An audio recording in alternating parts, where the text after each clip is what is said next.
This is a recording of WMAN on November 22nd, 1971. Line 7:30.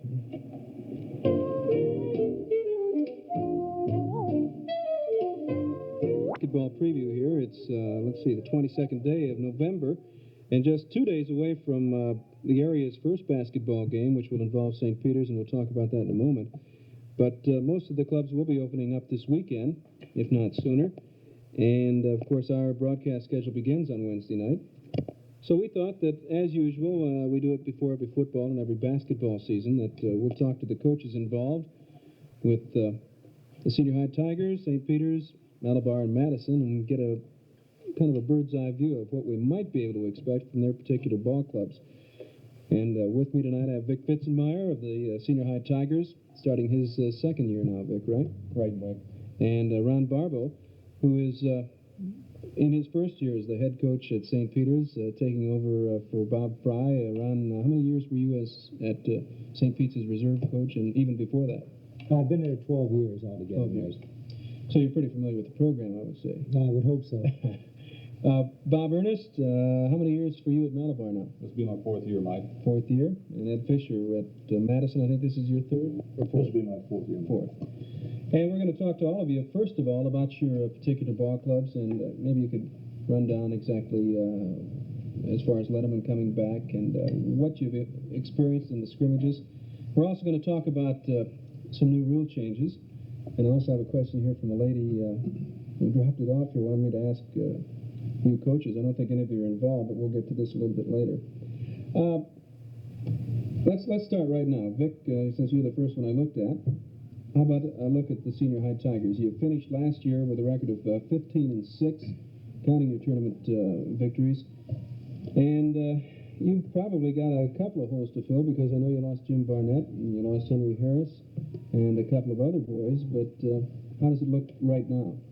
Well, Mike, right now you're right. We have a couple of holes to fill, and it's like five.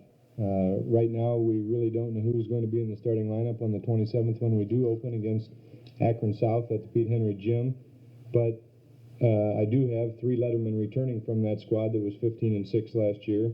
The biggest of these gentlemen, Dave Hurley, who hits the tape measure at about 6'6" this year, and he's put on quite a bit of weight. He's up to about 190 pounds. Also, Dan Blakely, who was an all-conference pick on the first team in football as a linebacker, about 6'3", 205 pounds, and I think right now Dan's having a little bit of trouble shaking his football muscles. And the other returning Letterman is Barry Kidwell, 6'5", and he's put on quite a little bit of weight since last year. And this is the nucleus that we have as far as returning Letterman to work around.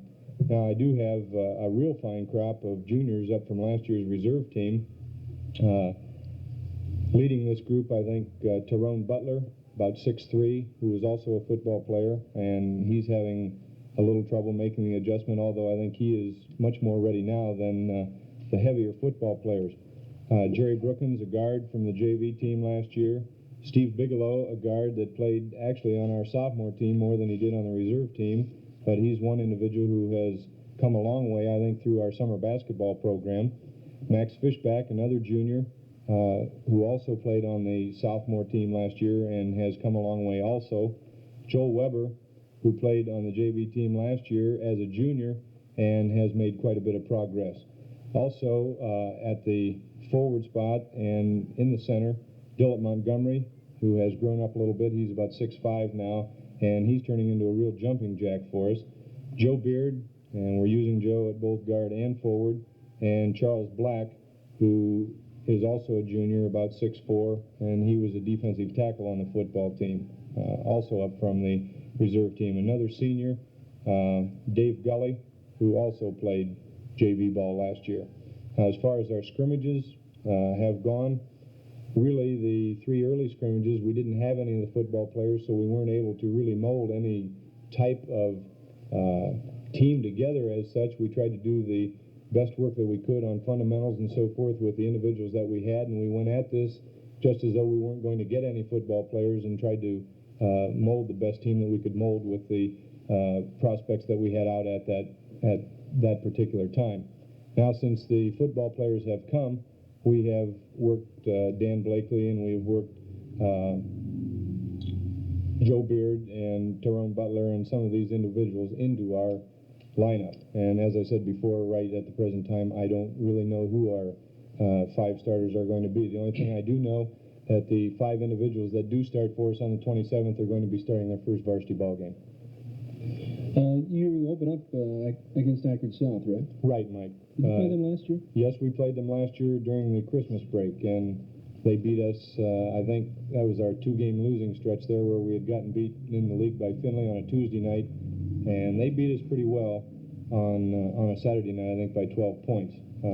It's a real jumping outfit, real running outfit, and we know this because they have 7 of these kids back from last year. Okay, Vic, thank you for that brief outlook at the Tigers, and we're going to get back and talk more about Mansfield Senior and the Buckeye Conference as the program gets along. By the way, after we talk to all the coaches about their respective teams, we'll be taking questions, so get ready to give us a call. You might write down the number. It's 524-2211. Ron Barbo, you're next. You're taking over a club as its head coach. You've been, as I said, in the program for quite some time. But does this present any problems as a new coach? Are you going to try to bring some new ideas? Or what is your outlook right now? Well, Mike, there are a few things that we've tried to add as far as our offense is concerned. Our defense, we're going to attempt to go man-to-man if at all possible, although I feel that you really have to go with the type of material you have. I'm sure there'll be ball games that we have to go into the zone. I'm sure there'll be ball games where we play teams that have a lot more strength than we do, that we'll have to drop back into the zone defense. But overall, we're pretty much staying as we have in past years. We've worked pretty hard on fundamentals this year. We've taken a lot of time on our checking out on the boards, which we feel we're going to have to do because we're not an extremely strong team. Our top rebounder is back from last year, one of our better rebounders last year, Bill Spignardi, who's about 6'5" this year. We feel that Bill's been doing a very good job for us this year on the boards. 2 of our guards, well, we made one change. Chris Jackson, who started a forward last year at 5'10", moved back to guard, and I think Chris is adjusting very well. He just had to give away too much last year at that forward spot. Gary Bakke is back at the other guard position, and Gary's been doing real well. We've been real happy with him. He's been very consistent for us. Another forward, Brian Byrne, who is a senior, has been a very pleasant surprise to us this year, Mike. He's only about 6 foot, but very aggressive, and the type of offense we're running this year, he fits in very well. So we've been very pleased with him. Another senior is John West. John played reserve ball for me last year. He's 6'4", a senior, as I said, and very aggressive on the boards, and we need this very badly. So John will be seeing a lot of action this year. We've been doing something similar to what Vic has been doing, really. I hope to be able to go with 8 or 9 boys. We've been alternating these few at different positions, and I hope the depth stays because we all realize you can't do it with just 5. Another senior that's back is a letterman. He's been a backup guard for us, is Mark Keller. Our size is not extremely great this year, but I think it's as good as some of the St. Pete's teams we've had in past years. I'd like to mention a few of the other boys. Pat Mulheron has stepped in and will probably be our starting forward this year. Pat is up off the reserve team. He was the second leading scorer on the reserve team last year. He's 6'3" and a half, good shooter, handles the ball real well. He's not extremely strong around the boards, but he's come on very well. He's been rebounding very well for his size. He's not extremely heavy. He weighs about 155, 160 pounds, but he moves extremely well. Jeff Ross, a junior up off the reserve team, has been I've been real happy with Jeff this year. He's done extremely well in scrimmages. He's very quick, handles the ball well. He was our leading scorer on the JV squad last year, and actually, between he, Jackson, and Bakke, there's very little to choose from. I hope to use all 3 of them, alternate the 3 at that position. Filling out the squad is Ron Gibbons, who's a forward. He's 5'11", junior, strong on the boards. I'm hoping that he'll be able to go in there and do the job for us with some of the bigger boys. Although he gives away some height, he's a very good leaper. Jack Conry is a junior guard. He's also small, but he's very quick, has good hands. And we lost our 11th man, Craig Dowett, broke his hand in the scrimmage, and he'll be out for about 8 weeks. So overall, Mike, in the scrimmages that we've had, I've been pretty well satisfied. There's still a lot of work to be done. I think there's many areas for improvement yet. Of course, we open Wednesday, so I can't make up too many excuses because we better be ready to go by that time. But as I said, overall, we're pretty happy. We just hope that things keep going as they have been up to this point. You won't have to wait quite as long. The nerves won't be as frayed probably as the rest of these gentlemen, because you'll know Thursday morning a little bit more. All right, Thursday morning, and then we can sit back and wait till Saturday. By the way, the Spartan record last year, 12 wins and 12 losses. Now move on to Malabar. Bob Ernest's boys wound out a 14-6 season last year, and I would say that when you talk about height, I think that you have a couple of big boys in there, and it might be interesting to get your views on the outlook for your season. What about the Falcons? Well, Mike, let me first go down the roster that we have, who we have back. We have 4 lettermen. First is Rodney Loesch, who will be one of our co-captains this year. He's a 5'10 senior, and Rodney's real quick, has improved his shot immensely this year. He's done a real fine job in the scrimmages for us. Another letterman and co-captain will be Bob Crawford, 6'5 senior. He was football was the all-conference defensive end, and Bob seems to have a lot more confidence this year. Another letterman is Roger Loesch, 5'10 senior. Roger's a real fine ball player here again with his brother Rodney. Are real aggressive on defense, very quick, and just give you 110%. He also, I think, is going to be a fine shooter for us. Mike McGuire is the 4th letterman we have, 6'4 senior. He also was all-conference offensive end in football.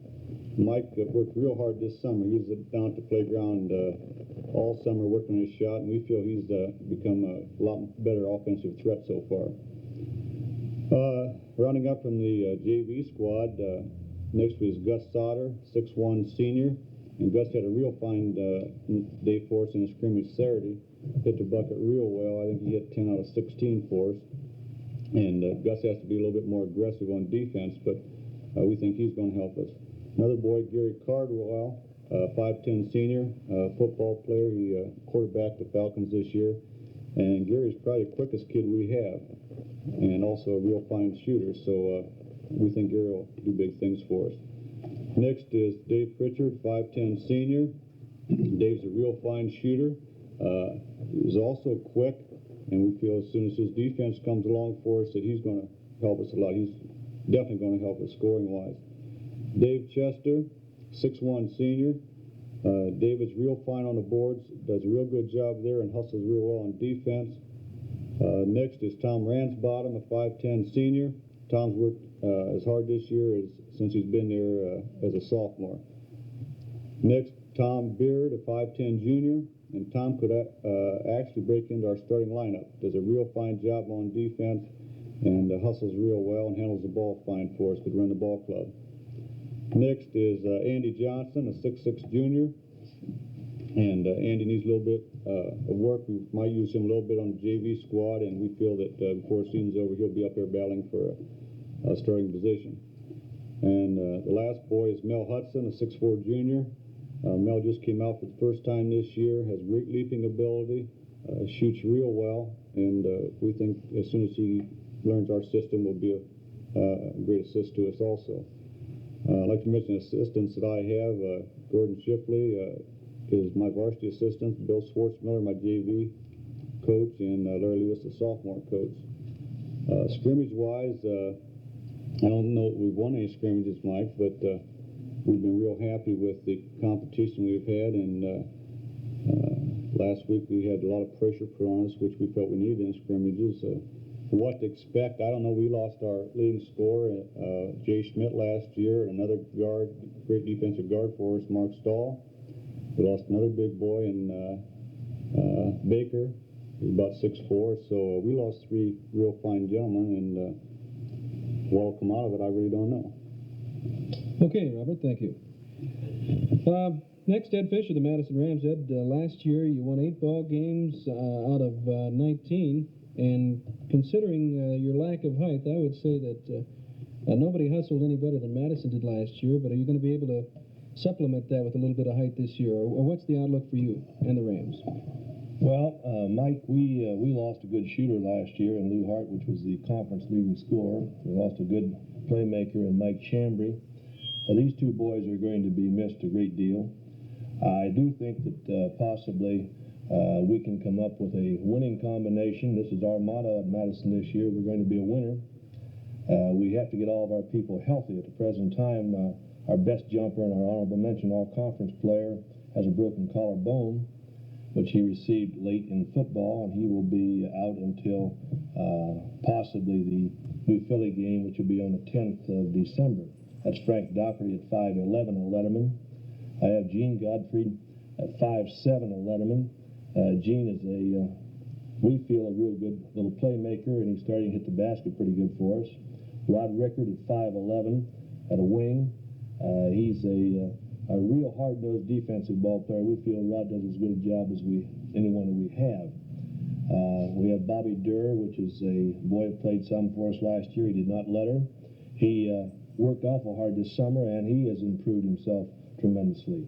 We have Phil Foster at 6'2". Phil is a good outside shooter. He lacks a little bit on defense. As Vic, I think, is smiling over here. His boys beat him on the baseline about 4 times there Saturday night. But Phil, if he gets his defense down, he's going to be able to play some basketball for us. He is a good outside shooter. Gary Jarnigan, another senior at 6'1", played some JV ball for us, has worked a great deal. We have Steve Shagg up from the JV squad last year, which is a junior at 6'2". Steve is a pretty good leaper. He's throwing his 190 pounds around on the board a little bit. Rusty Gilbert, 6'4", another junior down on the board. Rusty played JV ball for us last year, and we feel that these two boys are going to do a good job for us, give us some additional strength on the board. And we have Chuck Bauer at 6'3", a junior. Davey Ellison at 6'2", junior. Tommy Bader at 5'10", and Dave Powell at 5'9". So, in answering your question, we do have a little bit more height than we had last year. Our tempo of the game, we're going to try to press. I don't believe we're going to be as quick as we were, but we're going to have to spot the press in there to make it as valuable as what we had last year, Mike. Okay, Ed, thank you. You open up with Shelby, right? At Shelby? We play at Shelby on Saturday night, the 27th. And Bob, you'll open up at Crestview? Or is it home at Crestview? At Crestview. At Crestview. We've got a few other things to talk about here before we take the phone calls. Remember the number 524-2211. There's a new rule put into effect, or at least they're going to try to enforce a new rule this year, the 5-second rule. Maybe one of you could explain exactly what the terminology is. It has to do with advancing the basketball, or I really don't understand it in full force yet because I haven't had a chance to study it. But Vic, as far as what you've been exposed to it in the preseason, in the scrimmages, what's the rule and how's it affected your boys? Well, as far as I have been able to interpret, Mike, thus far, now this hasn't really bothered us. And I've told the kids, and my assistants have told the kids not to worry about it since it hasn't bothered us. But the way I interpret this rule is that if you are advancing the ball toward the basket and you receive the ball between the half-court line and the hash mark on the side of the floor in your offensive area, you have then 4 seconds to get rid of the basketball, or you have 5 seconds to get rid of the basketball, no matter whether you go down in toward the basket or whether you are dribbling out toward half court.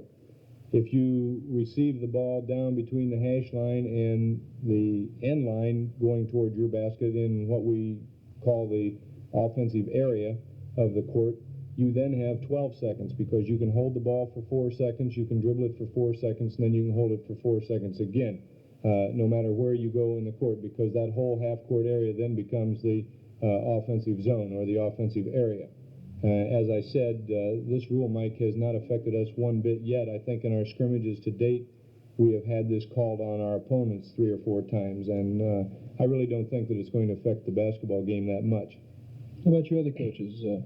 Any feeling pro or con on the new rule? Anybody? Well, Mike, I don't know. I don't think it's going to affect the game too much. I really think that when you have two officials out there, they have so many things to watch. I think if they do watch this and start counting this, I'm afraid we're going to have these big 6'6" people that Bob and Vic's got over here that are going to be laying around down that lane. So I think a good official, I think he's going to call a ball game the way he called it before, and I think they've done a good job for us, and we're not worrying about the rule, frankly.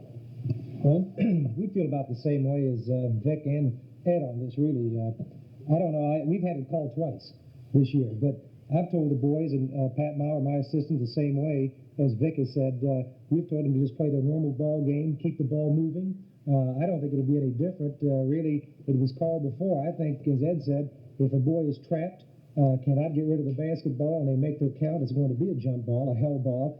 But otherwise, I can't see where it's going to make a great difference in the ball game.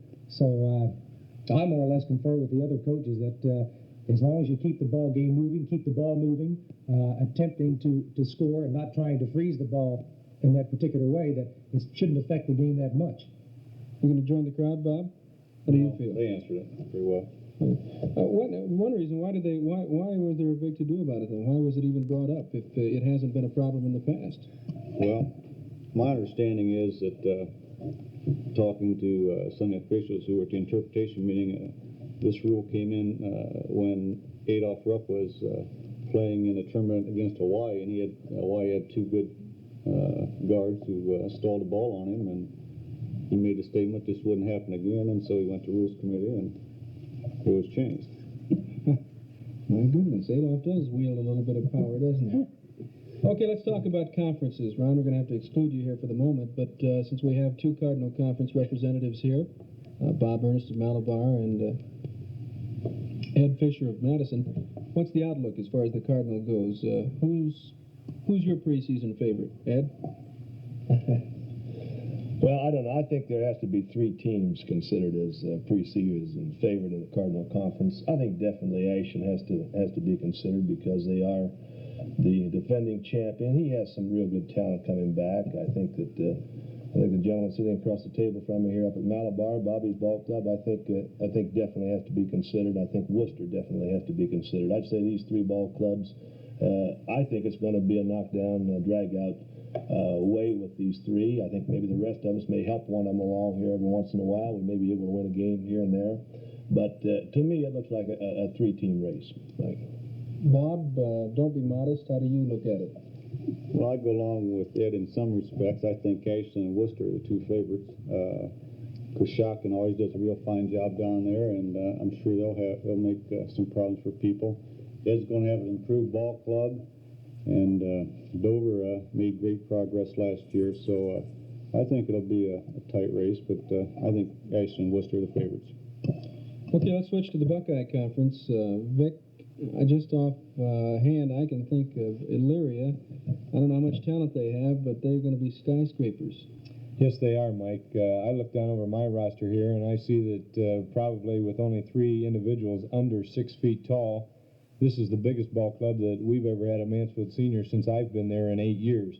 And naturally, I'm very optimistic about what we're going to be able to do with these individuals this year because of the height and the people that some of these other ball clubs in the Buckeye Conference have coming back. I can show you Elyria's roster, and they have 7 individuals on that roster that start at 6'5", with the tallest of these being 6'9". And I also know that Elyria has a new coach, Mike Riley, that does a very fine job. He's been a success every place he's been, and I'm sure that with the jumpers that he's going to have at Elyria, it's going to be no exception. We're looking for Elyria to be right up in the top. Also, Findlay has 4 starters back off the ball club last year that was 18-0 going into the tournament, and they lost the one individual, Steve Wenner, to Ohio State, so he has 4 people back to work with that all played together last year, plus they had a fine JV ball club. Hopefully, we're going to be able to round ourselves into some kind of shape so that we can try and at least give these 2 ball clubs fits. And I think probably that we can't discount Sandusky either with All-Ohio Scotty May back. Mm-hmm. But I look for Elyria and Findlay really to fight it out up on top. With 7 players over 6'5", you'd almost have to work at being a failure, you know? Okay, Ronnie, I said we were gonna exclude you, but in a way we aren't, because I might ask you if you have any new teams on the schedule this year. Since you are an independent, you probably do a little more traveling than the rest of these clubs. That's something we could mention. Is I know that, for instance, you have on occasion you go to Zanesville, I believe, and you go further than that sometimes. Cleveland on occasion 2 or 3 times a year. What about the traveling? Does it affect your boys at all? Well, actually, Mike, we've tried to cut this down a little this year. We do not travel quite as far. We still play Cleveland St. Joe. They come here this year, and we play Akron St. Vincent, who also comes here. We've tried to eliminate some of it. We would be very happy if we could get a few more local teams on the schedule, in the area, that is, to eliminate a lot of this traveling. And we feel naturally that the crowd would much rather see us play teams in this area, in the county, than bringing teams in from that far. As far as affecting the boys, I would say there have been times, although I know there's some here, Ed and Bob have some traveling at Cardinal Conference. Vic has a few trips in the Buckeye. Overall, I really don't think we go too much further than they do in regard to the teams that we play. Your question on any new teams, yes, we have 4 new ones this year. We picked up Akron St. Vincent that I mentioned. We also have Clare Fork on this year. Colonel Crawford, who was supposed to have a pretty good ball club this year. And, of course, we had Malabar, which we are very happy to be able to play them this year. It's a local game with a lot of local interest. I think there will be some very interesting ball games. Madison is also on our schedule. I think both of them will have good ball clubs this year, and I hope that we can give them a run and make it an interesting ball game. So overall, our schedule really hasn't changed that much, other than the 4 that I mentioned, Mike. We're going to be ready to take your calls here in a moment, folks, so get ready. Get your dialing fingers and limbered up. 524-2211, the number. I was given a question here. A lady knew about the program. She'd been listening to our promo on it, and she had a question that has to do with high school sports, not necessarily basketball, but she wanted me to ask all of you coaches if you could comment on this, and maybe you have, maybe you have not encountered such a problem as we're going to present to you here. But she wanted to know: should first offenders in minor drinking or smoking be suspended from a high school sports team? And then she also goes on to say, is the answer the same if the coach has never established training rules or never reviewed them with the boys? And then again, how should second offenders be treated? Now, first of all, maybe you'd like to comment on your particular handling of a situation like this. How do you set up your training guidelines, or do you? Let's start with you, Bob. Bob Ernest of Malabar. We have really 3 basic rules we give the kids. Drinking and no drinking, no smoking or use of drugs. And we don't push the issue as far as a lot of minor problems that as far as dress, and we want them to be neat, don't get me wrong. We ask them to have their hair cut. This is the 3rd rule we have. So we don't check on them in the evenings. We don't call them and see if they're in bed. We don't tell them they can't date girls and so forth. And we think they represent the school, and we think that when they're out there, they're treated very well. And Dana McClure at Malabar has been very good as far as traveling, accommodation, and food and equipment. So I just think that if we ask a kid to do 3 basic rules, that if he doesn't care anymore about the ball club than to violate these, then we tell him he's done. There's no second chance. As such, I think they want young men and women nowadays want to have a say in what they're doing, and so we give them their chance. If they want to play, they play under these 3 rules, and if they want to make their own choice and do drinking and smoking, then I think then they better decide that they better do this full time. Ed Fisher, how do you deal with this situation at Madison? Well, we deal primarily the same way as Bob does. Personally, I don't feel that there's any place in athletics for drinking. I don't feel there's any place for smoking. Now, I'm not saying our kids don't. I'm putting it this way: if I catch him, then there's no questions asked whether it's the first or second. I think that these people have to be suspended from your team. You know, really, in education and in our world today, there's only one place where we have any self-discipline. This is in athletics. And if a boy doesn't have enough self-discipline to discipline himself to neatness, care of the God-given body that he has, then I don't think he's going to do anything for our ball club. And I just feel that so strongly on these things, and like we don't threaten our people. They know what they are. They know what the consequences are. And as Bob mentioned, if they want to play, they're going to live by this. If not, then they can go ahead and do their drinking and so forth. Vic, how about you? Any feeling differently? Well, no, not differently, Mike. We really don't have a rigid set of training rules, say 10 or 12 things on a list that we have posted any place, but in the locker room or up in the gym or any place like this, we explain to the young men the first week that they're out for basketball that there are certain things that are expected of them. I know in that little note there, the lady would like to know if these things were never talked about or if they were never explained to the kids. We do explain these things to the kids, and this is the last time that we say anything about this. I definitely feel along the same line that Bob and Ed have already expressed their feelings on, that if there is something such as this, drinking or smoking, that takes place with one of your athletes, that it is definitely a suspension from the team. And as far as we are concerned, we've never had problems with this. We don't look for problems. As Bob mentioned, I don't go around and scout out the downtown establishments. I don't call their houses to see if they're home. I think that if these individuals have enough pride in what they are doing, have enough pride in the team, have enough faith in us as their leaders, that they will not be out on the streets drinking and smoking and carousing around. I've never checked on them. I probably never will, because I feel that the success that we have had tells a story. Mm-hmm. Ron, anything to add at all? Only that I concur with all the coaches here, Mike. In our particular case, we had 3 team meetings from the time I took over. One last April, we've had 2 this year. We don't do the same thing either. As Vic had mentioned, we do not set up a list of rules or that type of thing. It was explained to the boys, the same as was mentioned here, that we would not tolerate drinking or smoking in regard to these areas. I feel the same way as the other coaches. In regard to this, I feel a boy has to be dedicated to play this game. He must take care of himself, and he must be willing to sacrifice. So consequently, we do go over these rules, definitely, and we make sure every boy knows about it and what the consequences will be.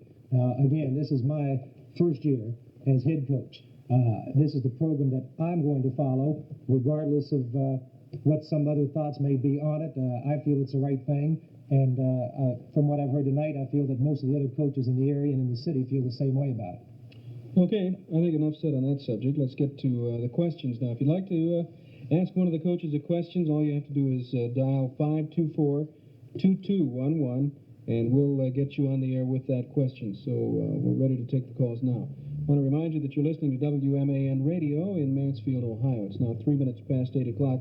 We will be here until 8:30, saying something, folks. So call if you'd like to. I want to ask something else. Really, it's going to be new this year. While we wait for our first call, and we'll interrupt any conversation we're in to answer your questions. But we're going to be working under a 3-class setup this year, as far as tournaments go, for the first time. And am I wrong? Last year. Last year, that's right. Second time. I'm sorry. Football they're going to work on it next year as far as maybe playoffs go. But since you have been experiencing it for 1 year, what are your feelings? How did it work last year? Do you think it's a better and more realistic way to evaluate the accomplishments of your team or any team? Now, let me see. Let me get this right. Senior High, Malabar, Madison are all AAA, and you were single A. That's right. Wait a second here. We've got, before we get to that, we've got a question here. Now, I hope we can hear this question on that monitor right there. Hello there. Could you go ahead with your question, please, and we'll try to pick you up. Hello, I would like to know... Do you want to turn down your radio a little bit, please?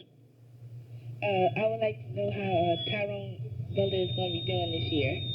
Okay, fine. You want to hang up and we'll get you an answer? Okay. Okay, thank you. Vic, I think you heard that. He wants to know how Tyrone Butler is going to be doing this year. Well, Might have been Tyrone himself. I don't know.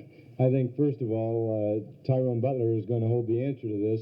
It just all depends on how bad Tyrone wants to play basketball, how well he wants to do the things that we want him to do. And we saw last Saturday night that Tyrone can do a lot of things very well on offense. I'm just hoping that he takes enough pride in himself to begin to play the defense that I know he can play, because he's going to score points for us. Okay, that answers that question. Do we have another call here? Okay, if you want to just put those calls on hold, then we can punch them up as we go along. Okay, go ahead. Do you have a question for one of the coaches? Yes. Is the coach allowed to smoke or drink in front of the players? Okay, we'll find out about that. Thank you. If you want to hang up, we'll get you an answer. Okay, thank you. Okay, is the coach allowed to smoke or drink in front of the players? Now, this may have been the same lady. I don't know, but, well, maybe this is an entirely different area as far as I'm concerned, but maybe one of you coaches want to talk about it, or if you have any comment at all. I think what she's referring to is maybe you say, as far as an athlete is concerned, if he wants to participate, he should not smoke or drink. And she's saying, well, if it's good for the athlete, should it be good for the coach? Anybody have a comment? I'd like to comment on that a little bit, Mike. I feel this. I feel that being a coach, that you have to be a leader. Of course, this is easy for me because I don't indulge in alcohol and tobacco. I think that he has to be a leader. If you're going to ask kids to do things, I think you're going to have to be able to do it in front of them. And I'm not saying, I have some coaches on my staff that do smoke. I do not want them ever to smoke in front of my team during a practice or a game or anything like this. What they do at their home is their own business, but around school, I don't think that there's any place for this. Okay, there's one side of the coin. If anybody wants to comment, fine. If you don't, well, we'll just drop the subject. 524-2211 is the number to call. Before we took the calls, we were talking about the three-class setup. How did it work? Well, you're a double A or a single A school, Ron. Will you remain single A this year? Yes, we You were. were double A last year, right? No, we were single last year, Mike. I was thinking you went from single to double. No, we were single A last year. I think it worked out pretty well. I really feel it's beneficial in this way. I felt that it gives more kids a chance to play. Well, take, for example, when it gets to the state tournaments, rather than just having two winners in two classes, you add another group. It involves more boys. I feel it worked out pretty well. I think it puts teams in their own perspectives against the type of competition that they would be better able to play against. I don't particularly like the one class, as some states have. I think Indiana, for example, is one that goes strictly one class. I just feel that not all schools can compete in only one class. I feel that this system works out better, and personally, I'm in favor of it. I like it. I think some of the schools who were not particularly in favor of it before the season began were, well, I'd have to say schools like Malabar and Madison, who are AAA, but not by that many students, even senior high for that matter. But there are schools, and I've talked to coaches who feel this way, that they're thrown in with a huge conglomerate of schools, and it seems as though there's a little inequity maybe in the AA ranks, maybe not quite as many. Well, as I understood it, when they split the schools up, didn't they just take the total number of schools and kind of divide it? Like they just split it in thirds, and I still don't. I think you have to do some work on this. Of course, we're one of the smaller AAA schools. We're a lot smaller even than Madison, our senior. But I think the problem is the schools that have 2,500 boys and so forth. This is where the big difference is in AAA, because there is no limit. So I don't know. The talk that we hear here, of course, is maybe that it should the AA should be raised a little bit higher to give the ones that just go over the border, of course, a better chance. Ed, any feelings on that? I think definitely the AA classification, I think you have the edge in this, because I'm talking with our own setup out there, because I think that, like Bob's mentioned, you're AAA, you're throwing in the 2,500 boys. I think the real advantage of the three classifications is a AA school, because you take a large AA school, he's in pretty good shape as far as tournament time comes around. We got another caller here, so we'll get right to that. And line 1. Okay, can we have your question, please? What he thinks of a new coach in Australia having a team that tall, first year. What does he think about the coach in Lurie having a team that tall? Yes, 6'5". Well, he's drooling right now. That's what all these coaches. Well, we'll get an answer, okay? Okay. Thank you. First of all, Mike, I just wish that I was in that coach's shoes because, as I said before, this is the first time we have been as big as we are, and yet we have to face ball clubs that are as big as this Elyria ball club. And I know in the past, this year will be no exception for them because usually every year they have at least 5 or 6 individuals that come from their junior high program, which they have 4 junior highs being their high school. And on their JV roster, they always have 4 or 5 people anyway that are 6'4", 6'5", and this year is no exception. The only thing that they have now, of course, is a new coach, and I know Mike does a tremendous job. I would certainly love to be in his shoes as far as having those tall trees that he's going to have playing for him. 524-2211 is the number to call, and that'll put you in contact with any of the coaches, so give us a call. You know, we think about basketball, and in terms of, well, in high school, you're dealing, except for you, Ron, where they don't have a football program, you're dealing with a lot of athletes who double up and play football and basketball, and I know that Ed and Vic and Bob are all faced with this problem, trying to get your football players to become basketball players, at least physically. We talked about this last year, but since we last talked, have you found any quick way to get your boys in shape for basketball coming off the football season? Anybody? No, Mike, I think it just takes a certain period of time. Of course, some boys react a little bit quicker than others, but usually I feel it takes a boy to almost Christmas time to get his coordination all together back and his shooting eye and so forth, even though he worked all summer. It's just a different type of conditioning, and I don't know of anybody here that is against any of the boys playing football, but it just takes a while for these boys to get back. Vic or Ed, have you had any problem, or is it not really that much of a problem? Well, it takes a little time for them. I have 8 out of my 12 boys are football players, and it takes a little time for them to get their shooting eye back. You're using muscles that you don't use in football. Your legs are you're more running in basketball than football, and it just takes a little bit of time. And the big thing that I see is the fact that in our situation, we open up the 27th. So, see, we played our last football game on the 13th. So that gives you 14 total days if you practice on Sunday. And we don't practice on Sunday. I think that a person needs a little bit more time before you have that first ball game if you're going to have so many of your kids that do play football. As far as we're concerned, Mike, I actually would never tell an individual not to play football, not to play any of the other athletics. The big thing that we fight, I think, is the fact that we want to keep these kids busy. And when they're not in football, maybe necessarily they're not a basketball player, or they're not a wrestler over the winter, or they're not a swimmer, but we hope that they would do something, whether it's lift weights or whatever it might be. But the problem that we do find is with our bigger football players coming to us in basketball pretty much all bound up or with their muscles tight. And in the case such as Dan Blakely, he comes to us about 6'3", about 210 pounds, and he's solid as a rock. And last year I know it took him to Christmas time before he could even jump. And so I've tried something a little bit different with him this year. He has a study hall, the 6th period during our school day, and he visits the gym quite frequently and goes into the swimming pool. He's been doing quite a bit of swimming on his own with the swimming classes down there to try and lengthen his muscles out a little bit. Okay, we got another caller here. Yes, can we have your questions for the coaches, please?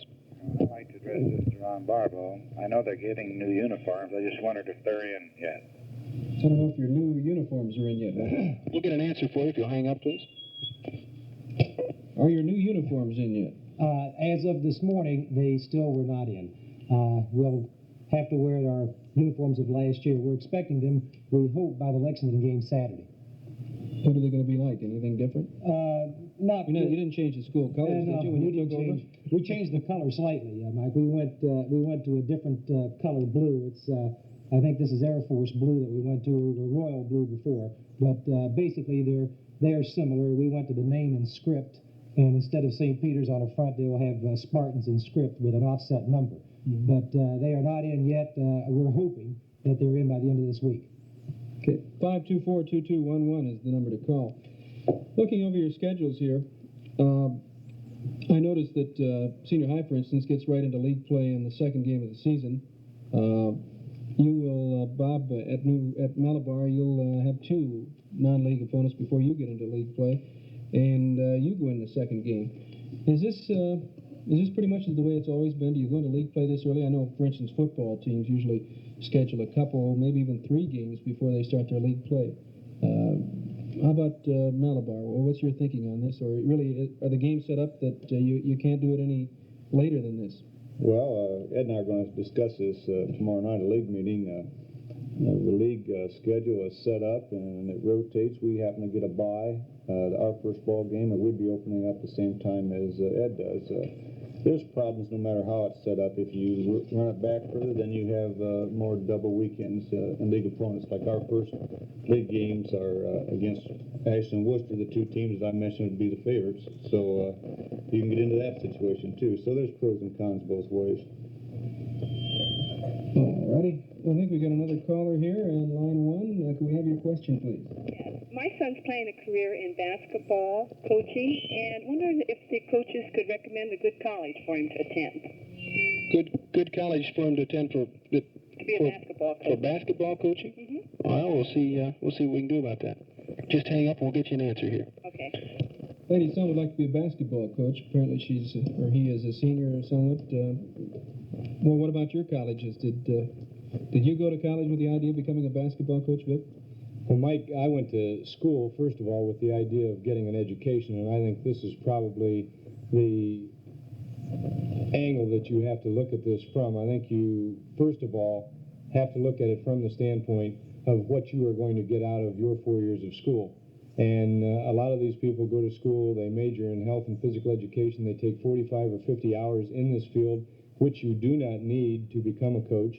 I think probably the thing of prime importance is to get a good basic background in college, find a good field that is not flooded with people that are teaching that same subject, such as math or an English background or something such as this, maybe some of the sciences, and then go from here. I think probably one of the things of prime importance are the people that you work under prior to the time that you look for your own head coaching job. And in my particular situation, I was very fortunate in being able to work under a fine coach in Ray Mears, who is now a very successful coach at the University of Tennessee. I think it might suffice just to say that Fairmont State, is that your school, Ron? No, I went to Salem College in West Virginia. And Ashland College for you, Bob? Yes. Mm-hmm. And Muskingum, I know that, right. And I went there, and I'm not a basketball coach. So if you'd like to become a sports announcer, I don't know what you do. We got another call here, and I got a lot of feedback in the air, so we'll see what we can do.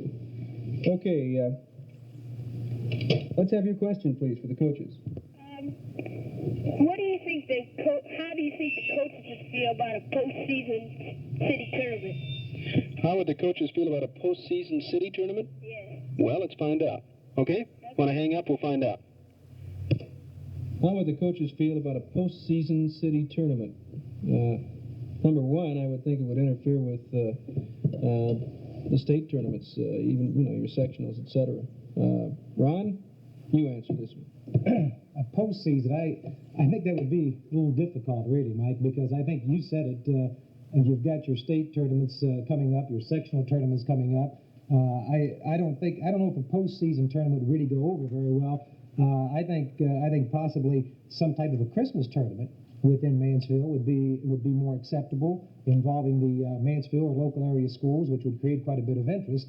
I think postseason would be kind of a difficult one to have. Really, it's you try to really get your boys ready for the state tournament, and I think it'd be very tough to get them up for some type of other postseason tournament. I imagine you coaches all feel pretty much the same. All right, we got another call on line 1 this time. Could we have your question, please? Yeah, this is Billy Stosh. I would like to have Coach Ernest compare basketball nowadays to the basketball in the good old days of 1955 at senior high. Okay, Billy, thank you very much. You want to hang up? I'll get the coach to comment. Okay, fine. I didn't catch who that was. Billy Stosh. That's one of my assistants out there at Malabar. No, basketball has progressed. Defense is, I think, more dominant now. through the college ranks and so forth. And I don't know, basketball's improved like any other sport, and this individual's a football coach, and it's improved in that area too. Okay, enough said. There's something I want to ask you. You know, and I touched on it briefly a moment ago. There is talk that maybe next season there will be high school football playoffs.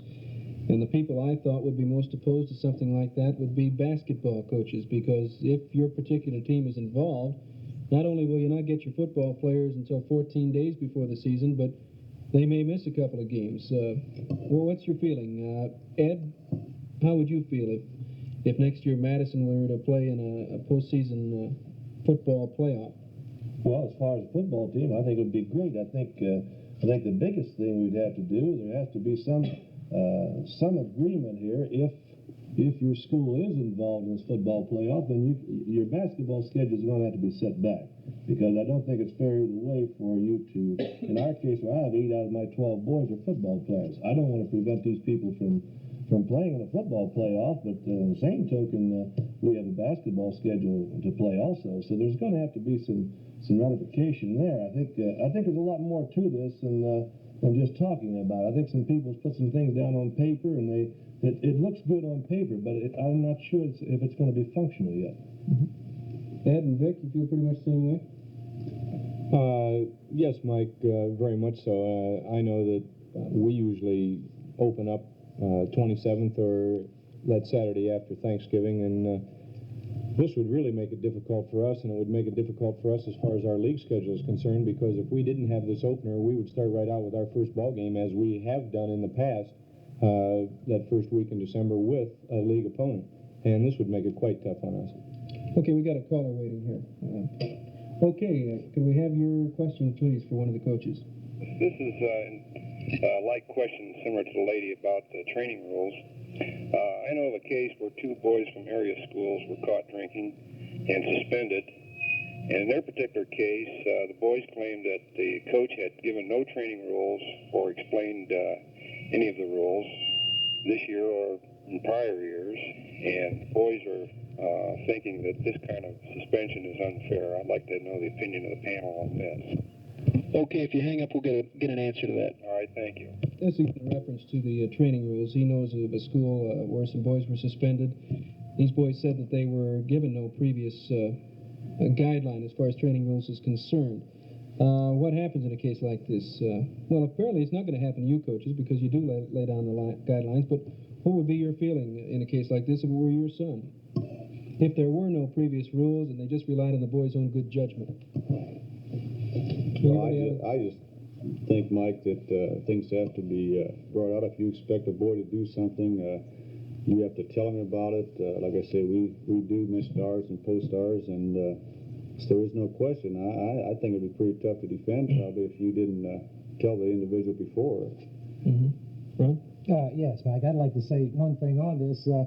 I don't know if it's necessarily referring to the coaches here, but all of the coaches here have said that guidelines have been set. I stated mine earlier. I had 3 team meetings where the rules were set.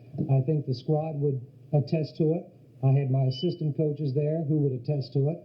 And I think the other coaches pretty much said the same thing. So I don't really know to which particular school or coach a caller might be referring, or if it is just speaking in general. Okay, I hope that answered your question. Now, let's get back to, I think I was talking about the possibility of high school football playoffs, and the only one we didn't have comment that would be involved in something like this would be Bob Ernest. Bob, do you feel like Ed and Vic feel? Yeah, I think they've pretty well summed it up. I don't think you can encroach too much on more on basketball time. I have nothing against football, but already we're 2 weeks into the opening practice sessions that we can have, and I know we went through our first 2 scrimmages with no football players. I think it'd be pretty unfair to ask not only for the boys that are coming out, but for the boys that are out there. They're out there working for 3 or 4 weeks, and say if it extended for 2 more weeks, and then all of a sudden they've played in every scrimmage, and a football player comes out and you say, hey, he's going to take your place. And I just think it'd be awful tough for the boy to get in shape. And what would probably happen is that we get a lot of this where boys would have to make a choice between one or the other, and I just think that's unfair to the individual. I think he should have the opportunity to play football, basketball, whatever he wants to, and I think this might limit him. We have about 5 or 6 minutes left here, and I think one thing we ought to touch on before we leave would concern your particular season ticket situation. I would imagine there are still some available in most cases. So, Vic, what about at senior high? How could they go about purchasing them? The season tickets may be obtained at senior high school by calling Mr. Richard Groff at the senior high athletic ticket office at 524-1961. And our season ticket prices for 10 home ball games are $10. So this is quite a savings for you, actually, because I think tickets are $1.50 if you buy them at the door, single game tickets. And Mr. Groff is in his office from 8 o'clock in the morning to 9:30, and he's there from 2:45 till 4 o'clock. Ron, what about the situation at St. Peter's? Well, our situation is quite different from the other three coaches, Mike. Our seating is very limited, and our season tickets have been sold out. Of course, we can only get in the area of 1,000 people in our gym, and that's putting them in pretty tight. So we do not have any season tickets left available at the present time. What about Malabar? I understand from Mr. McClure that we've sold more than we've ever sold before, but I'm sure there are some available, and all any individual would have to do would be to call Mr. McClure at Malabar with 7561312, and he could fill them in on the details. Okay, and Ed at Madison? Well, we do not have season tickets at Madison, Mike. We have pretty good seating, so everyone can get a seat if they come out there. All right. And again, let me just mention the season opener. Well, actually, St. Peter's, you'll be at Monroeville. We'll be there with you Wednesday night. Senior high will be opening against Akron South Saturday night. That'll be out at Pete Henry Gymnasium. And Malabar and Madison will both be away Saturday night. Malabar at Crestview and Madison at Shelby. Any closing remarks you'd like to make? Anything that we haven't touched on that you'd like to bring out? What about... I don't believe any of you would have any more scrimmages left, right? No. And so, let me ask you one question about conditioning. What's your feeling on conditioning as far as your preseason goes? Are you great believers in running? Does everybody run a lot? Is that the big answer in basketball? The team that can run the best will win the most? That's the name of the game. We did quite a bit of it this year, Mike. We ran the mile with qualifications on it, and we concentrated quite a bit on it this year. Of course, we couldn't start until late this year, so we pushed the running angle quite a bit, and I feel it's really helped us at this point. Everybody feel that way? Yeah, I think so. I think relying on also quickness. We work a lot of drills on quickness along with the speed, and this is important. You can't play without it.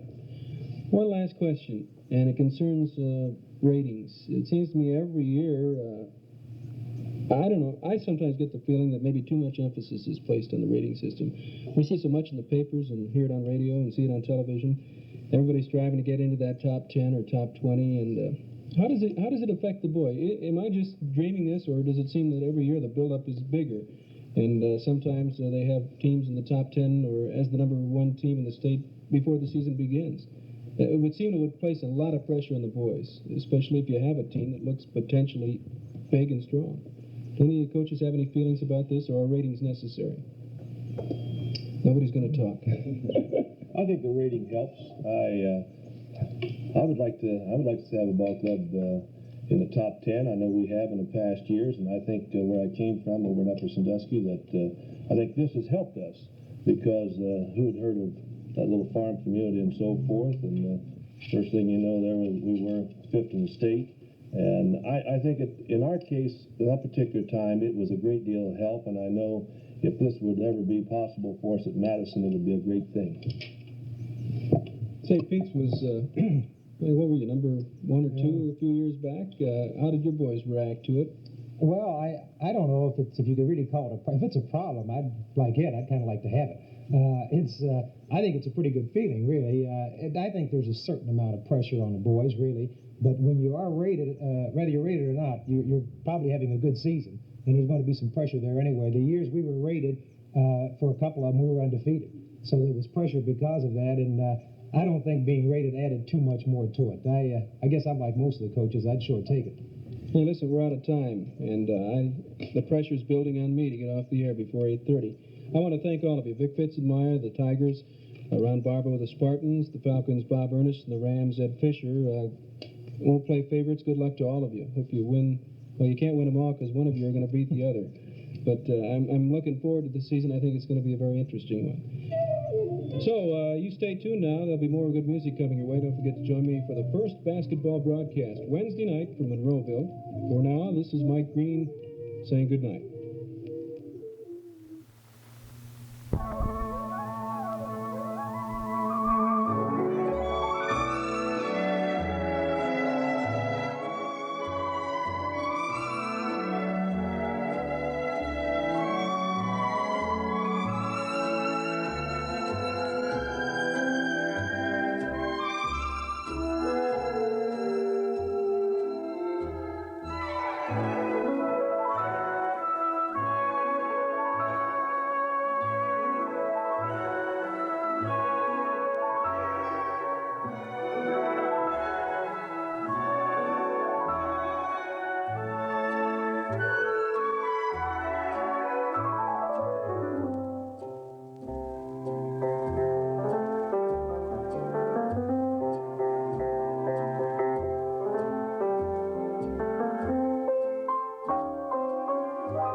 Golden Star.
Oh, dear Paris.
Jesus Christ Superstar.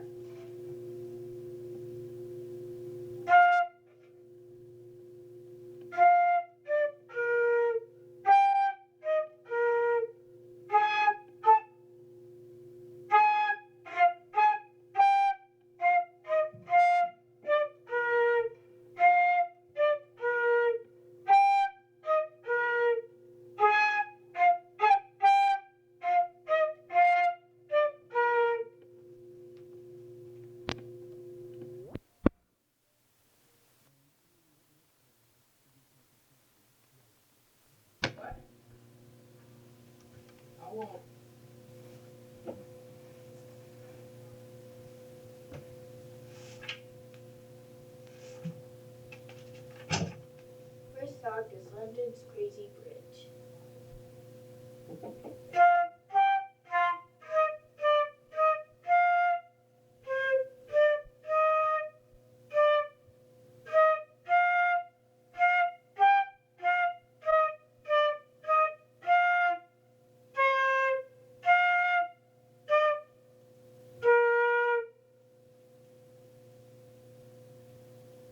Now, Old MacDonald had a farm.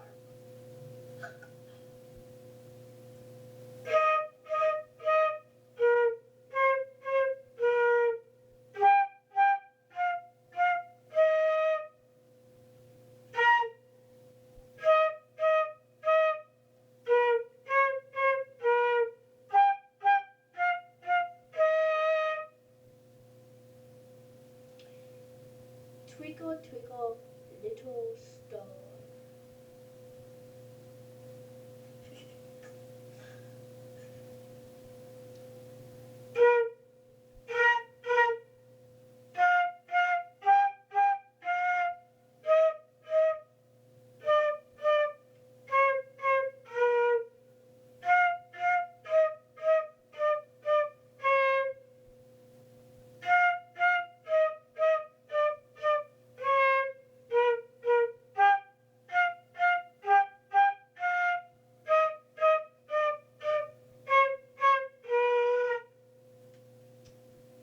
Now, Jesus Christ Superstar.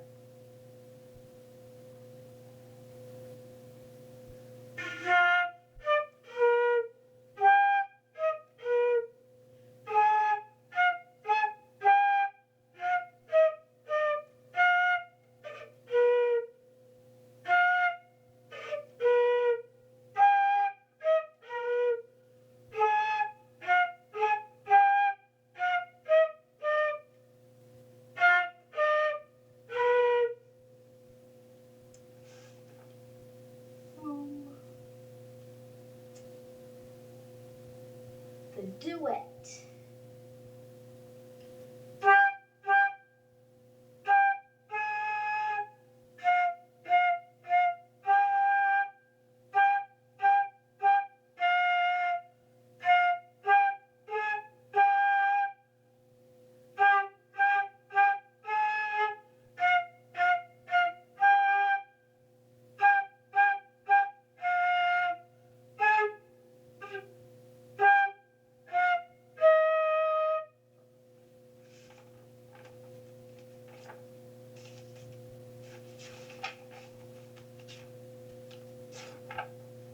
The victors.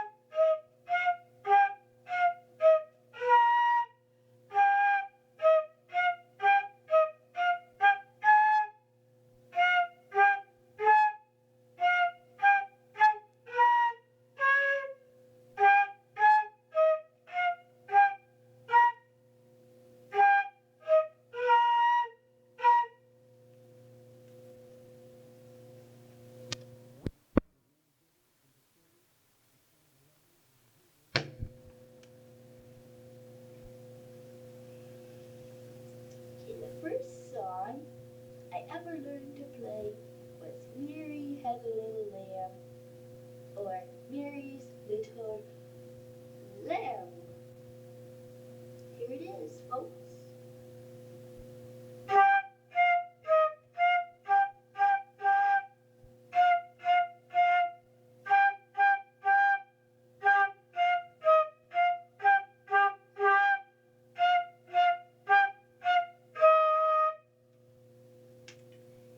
Well,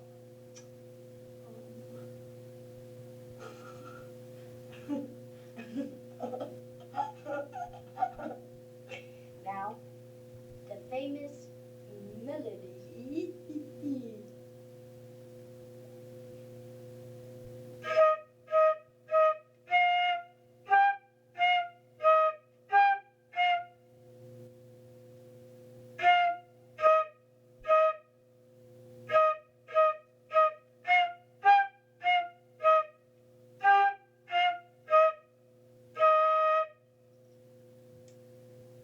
Go tell that roadie. Ha.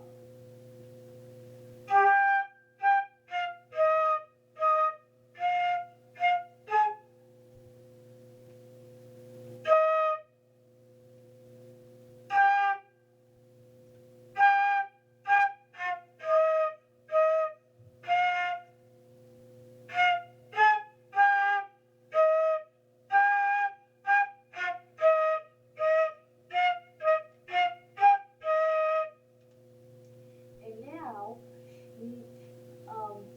the little lamb's brother, instead of Mary's little lamb, is the little lamb's brother.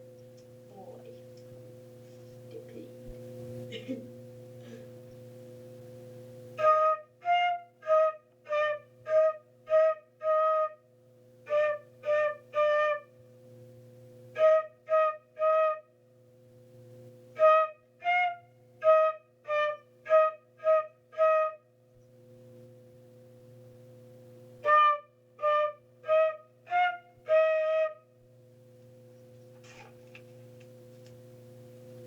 And here's that tune again.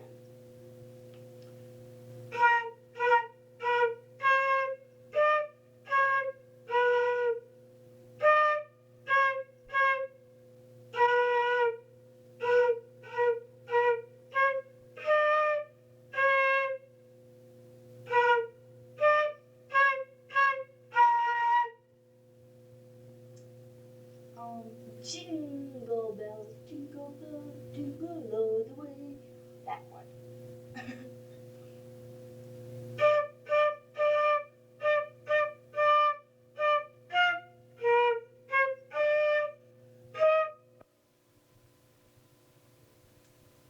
The victors, this is the one Malabar plays Dad. He said it was. Oh.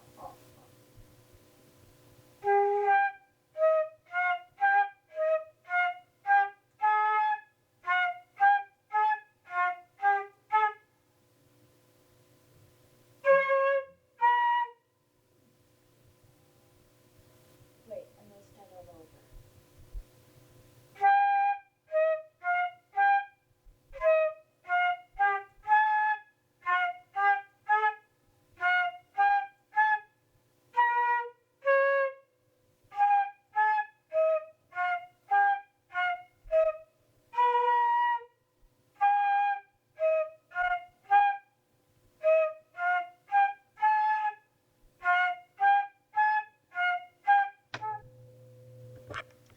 That's all, Daddy Fogies. As you would say it, with a T-T-T-D and a la-ta-ta-da. That's all, folks. And now, No, it isn't, folks. It's only half of the show. But who knows when's it gonna be in again? So you must stay tuned to Johnson Station, the best station. Well, not the best though, but we try. Sometimes it doesn't work, but we try it. So, keep in tune for the second part. But remember, that wasn't all.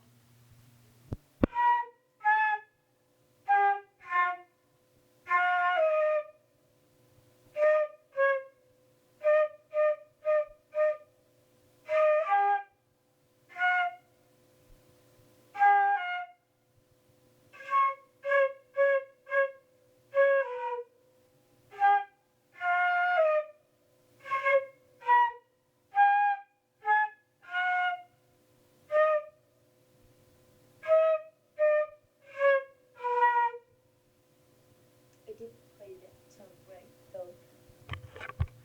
But I tried.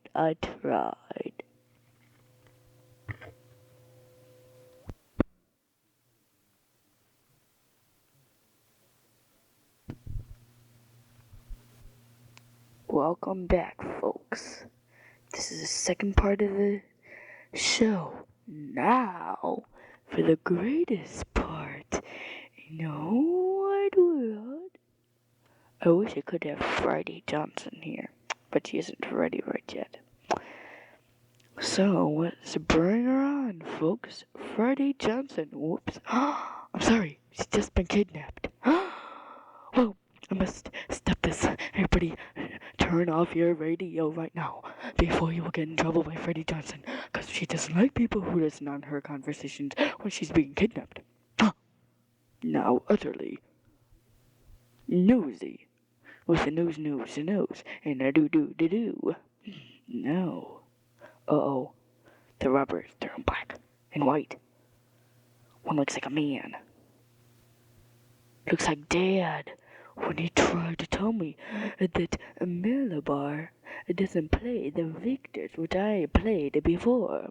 Well, you'll hear more of this episode continuing some other day, some other time, and some other station. So it will not be on Johnson's station, so don't come here anymore. No more.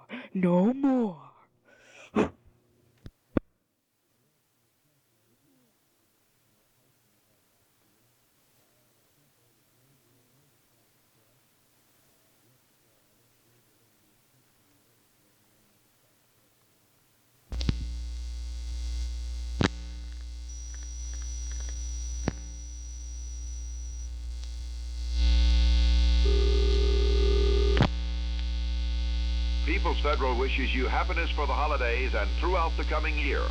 People's Federal time 5 o'clock.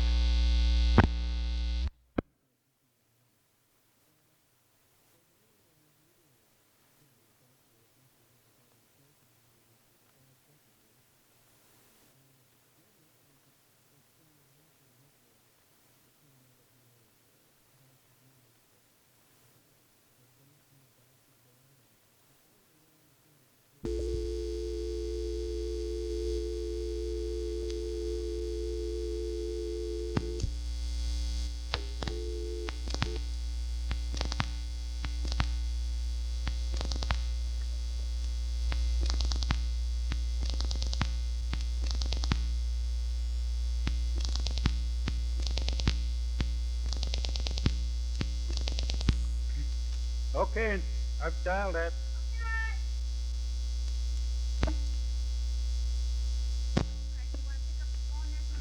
It's just ringing now. Hello.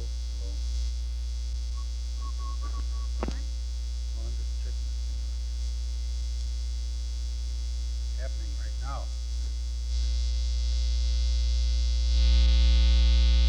There we go. Hello, is this Ann? Yes. This is Aunt Lee. Hi, Aunt Lee. How are you? Merry Christmas. Merry Christmas. Merry Christmas. This is Uncle Stu. Hi. How are you? Fine. This is Grandpa. Hi, Grandpa. And Merry Christmas. Here's Lynn. Want to talk to Mom? Yeah. Hi, Ann. This is Lynn. Ann, she went to get her mother.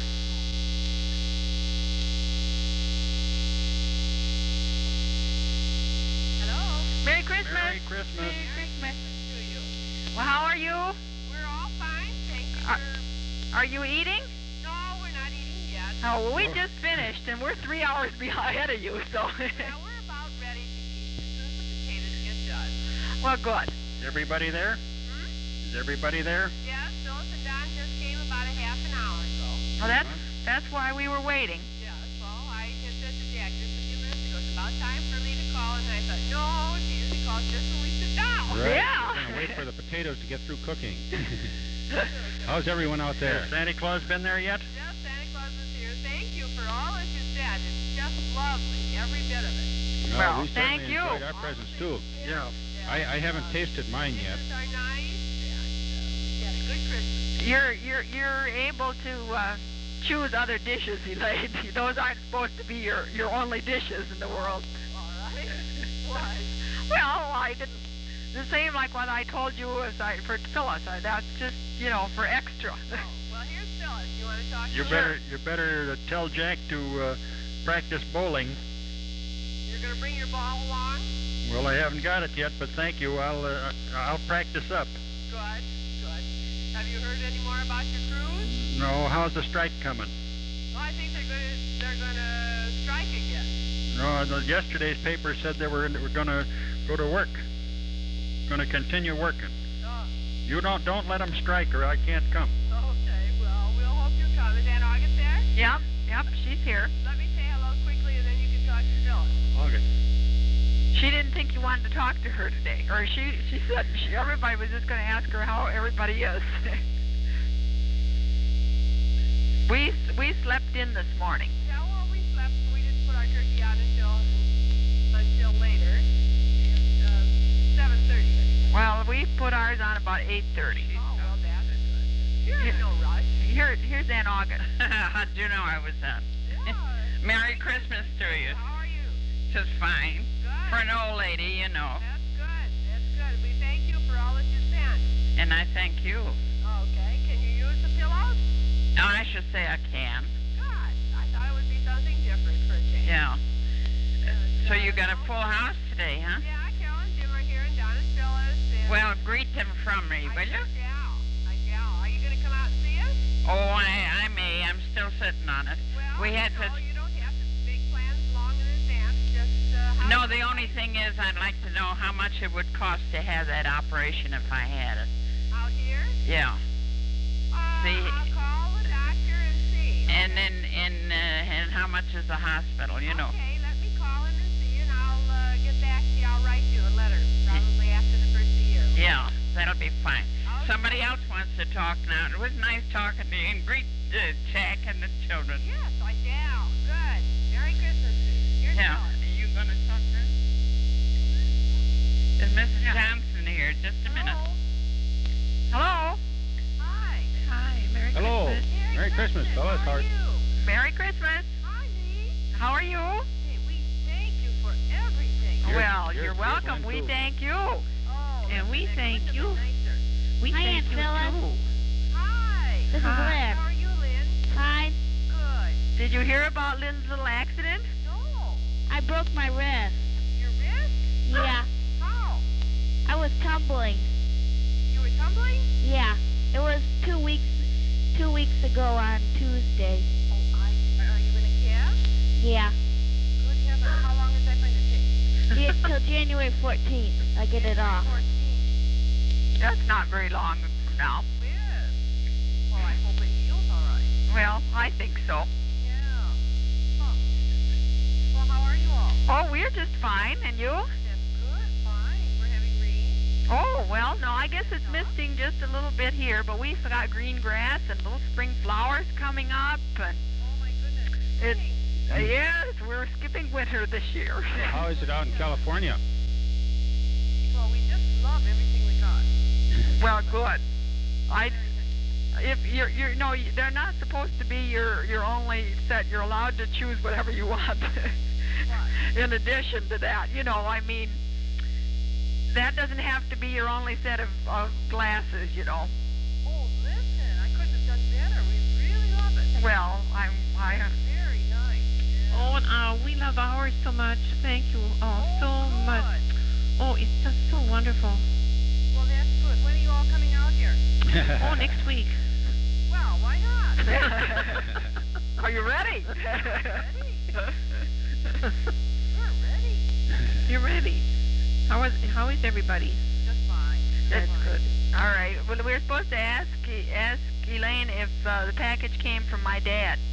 Oh, okay. Well, Have you talked to Jack yet? no, we haven't talked to him yet. Well, here's Jack. Merry Christmas. Oh, well, listen, Phyllis. Oh, I know. We wanted to ask you. Lynn's outfit is just adorable, but it's too small for her. No kidding. She's about 5 inches taller than it is, and Is that right? could it be returned? Do you think? Fine. Well, all right. I didn't know. All right. No. She's almost as tall as I am now. She's really. I measured her bigger than Jay quite a bit. Yeah, she's. So if you could return it, Lenore. Well, yeah. Well, no. I mean, can I send it back to you to return? Yeah, I mean to me. Yeah. Because it's just adorable, and we're just sick because it's so cute. We haven't seen one like that at all around here, and Well, I'll see what I can do. Well, What size would I be looking for? I don't know. I was just going to say, I'll write to you, okay? Okay, fine. All righty. Yeah, here's Jack. Merry Christmas. Merry Merry Christmas. Jack. Oh, here. How are you? Fine. You had your dinner and you're all rested? Yes. That's good. Oh, Jack, Merry Christmas. Hi. Well, we're all set. We hear you have rain. What's that? We hear you have rain. Oh, just a little shower now and then. Yeah, we're having a Shower, drizzle. shower. We're having a drizzle right now ourselves here. So you've got a house full of company. You're not swimming? Not yet. Not yet. No, it's been a little chilly out here. Listen, my dad wanted to know if you got his package. Yeah, we got the package, all right. You got. Pajamas and the rest of it in there. Okay, well, that's what he just wanted to make sure it My came. shirt, I don't know how he figured out that I needed that kind of a shirt, but that's just the right color. Oh, well, that's good. I'll tell him that. So, what else is new?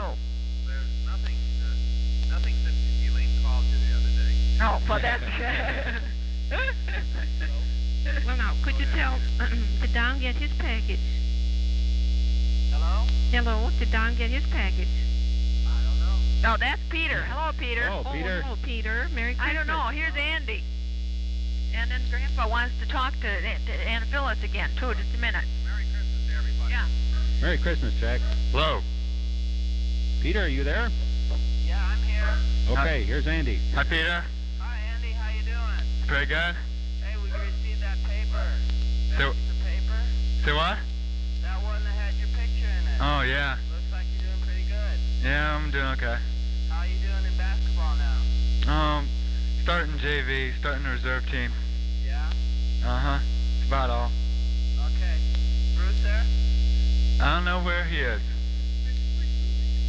I think he went outside for a little while and he's gone. You want to talk to Jay and Gary? Well, where is Grandpa? Okay, where are they? They're right here. Okay. Here's Gary. Hi. Hi, Gary.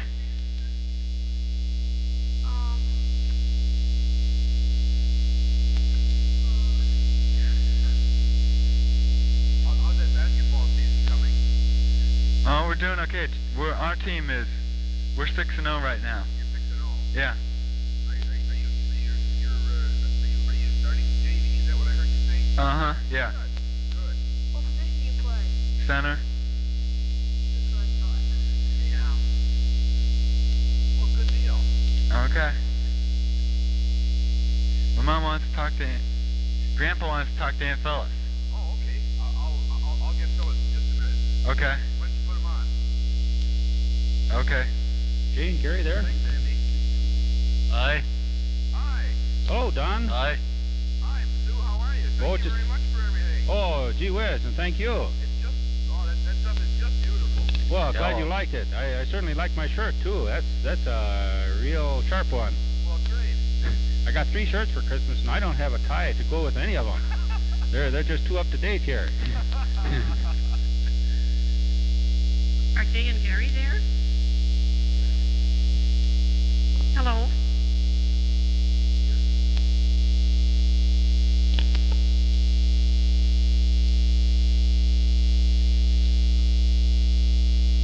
Hello?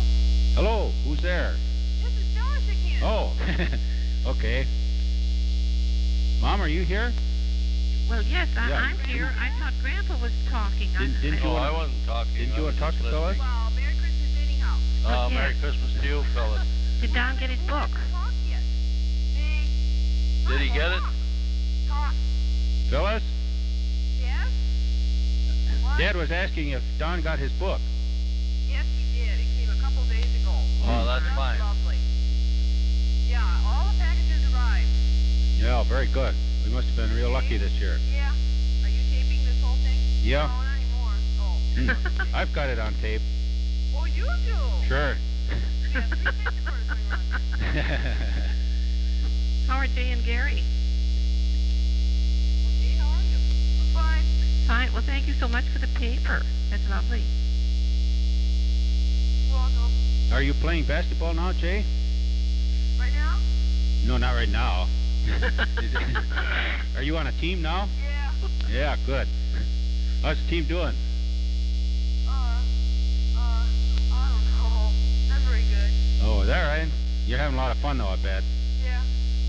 Gary playing too? Yeah. Oh, good.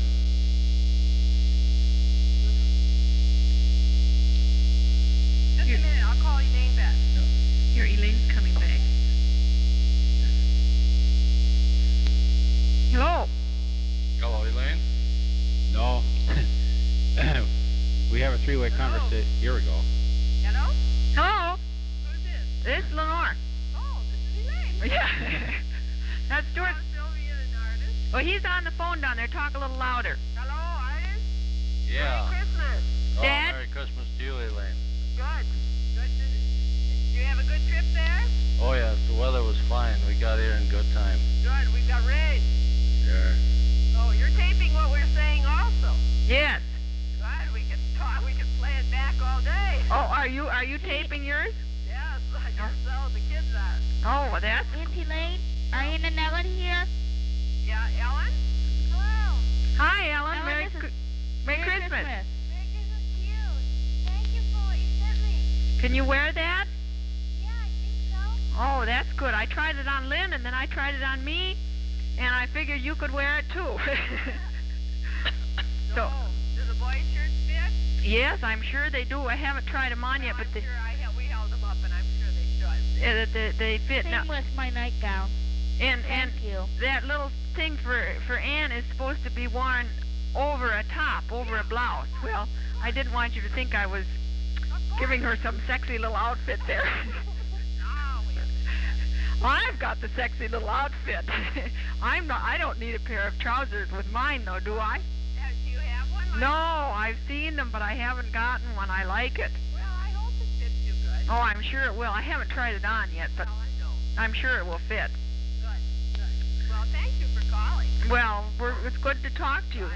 Is Ann? Merry Christmas to you. Happy New Year. Is Ann here? Think of coming next year. Well, we'll try. We have to. Stuart's taking his last days of vacation Monday, Tuesday, and Wednesday. So. Is Ann here? Yeah. Is Ann there? Ann, Lynn wants to say hello.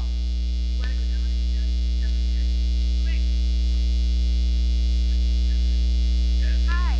Hi. And the rest of How's them your are on wrist, the phone. Lynn? Do you want to It's get on? okay. I can't play the flute anymore till January 14th, though. Oh, bad. Here comes Grandpa. He's going to talk to you. That's Ann. Hi, Hi, Grandpa. how are you? Is it snowing there? No, we haven't had any. Nobody can use their sleds or skis or skates. It's raining here. And Lynn was going to go to winter camp, and they are probably going to Hidden cancel Hollow. it. She was going to go to Hidden Hollow, for the winter time, but she couldn't go because of her broken wrist. But But they probably won't have it now anyway, because they're only going to have it when there's snow. so, and we've got green grass. Santa Claus had to come on roller skates this year. So, no. Well, it was good to talk to you, Ann, and you say hello to everybody for us, and Merry Christmas. Merry Christmas. Merry Okay. Christmas to everybody. Okay, goodbye. Bye. Bye.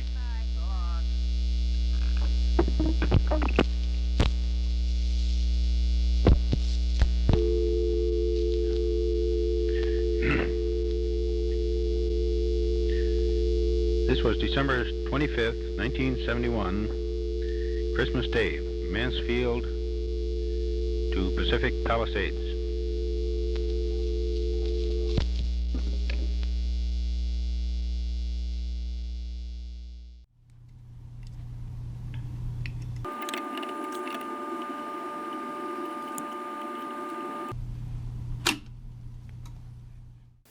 Extensive and the best coverage that any Olympic Games has ever received. In that effort, we literally have the 100% cooperation of the ABC television network because they have dedicated to us all of the network evening schedule, Monday through Friday, 3 hours every night, plus, of course, much more coverage on the weekends. It's going to be worthwhile covering these games because they're going to be the biggest and the most interesting, I think, that have ever been. Far different than the last time that the Olympic Games were held in Germany. That was in 1936, and the mood was not one of friendliness and conviviality as it appears it will be this year. It was instead what has been dubbed the Nazi Olympics. The outstanding moment being provided by an American black man, Jesse Owens. He won 4 gold medals. Remember, tonight on the Monday Night Special, you're going to see Jesse Owens returning to Berlin.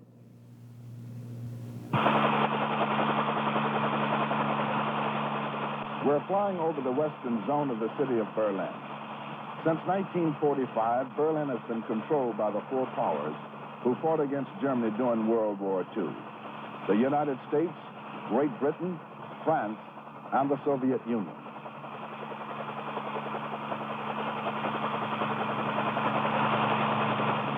We're moving toward the British sector of the city, for it is here we will find the magnificent Olympic Stadium. And it is in this stadium that I performed in the summer of 1936 as a member of the United States Olympic team. My name is Jesse Owens.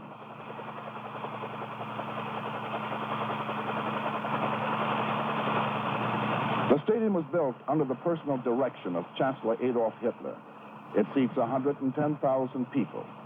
It was untouched by Allied bombing during the war, so you see it today just as we saw it in the summer of 1936. We must remember the year 1936, for the climate of the times would dictate the emotions of those who were there. Mussolini's Italy was still glorying in its terrible victory over Ethiopia. The Spanish Civil War was but 1 month old. Chancellor Hitler had just moved his troops into the Rhineland. World War II was but 3 years away. German newspapers were boasting of the Aryan racial supremacy theory of a master race. The Nazi-controlled newspapers matter-of-factly mentioned that the United States team would be helped in the competition by members of the Black Legion. I was one of the Black Legionnaires. This was the climate of the times in the summer of 1936.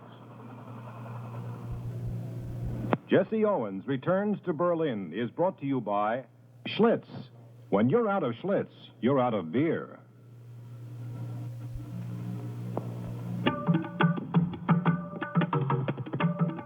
It started in ancient Greece, the spirit of man, striving to go beyond his own limits, in competition against other men. One crack at life is all a man gets to prove himself, so he does it with all the gusto he can. They did it in Greece, and they'll do it in Munich. That's the spirit of winning, the spirit of man. The Joseph Schlitz Brewing Company, Milwaukee in the world. Now, the Lone Ranger. Shaving makes my face feel like it's been in a knockdown fight with an outlaw. That's why I'm glad there's a skin conditioner in Aquavelva. Right, Tonto? I'm standing here in the stadium where young men and women athletes of 53 nations met to compete in friendly competition. For the honor of thy country and the glory of sport.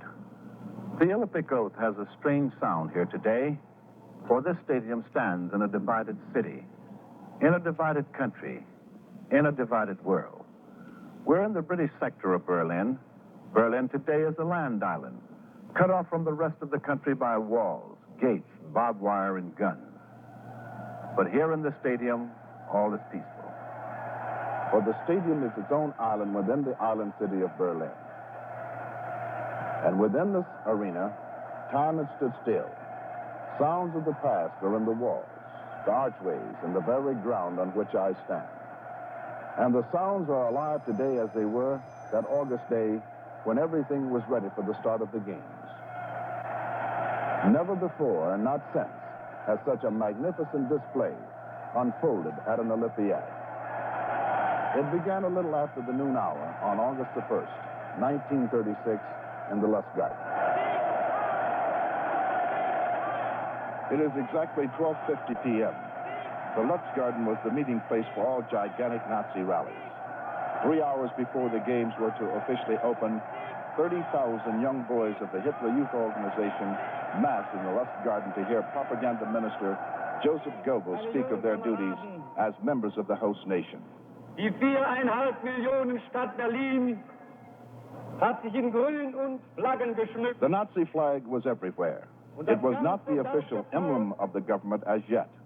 Nevertheless, it was on display on every street, in every shop, in every home. Des Jahres 1936 in Berlin. The Jewish population of Germany was given a reprieve throughout the games in deference to the protest of many nations. For propaganda purposes, there would be no religious persecution during the month of August. Und verlösche nie. As Joseph Goebbels spoke, a German runner moved slowly toward the Lustgarten. He was carrying high the Olympic flame. He was one of the last runners in an unbroken chain that began 10 days before, when the first of 3,300 runners lighted the torch at the Temple of Zeus in Olympia. Now he enters the Lustgarten.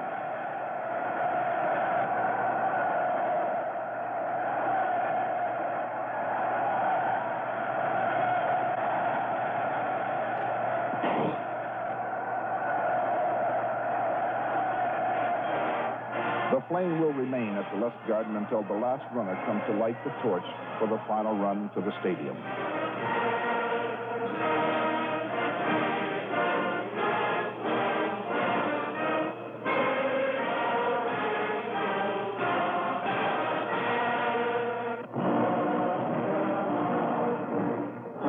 Now Chancellor Hitler makes his way to the stadium.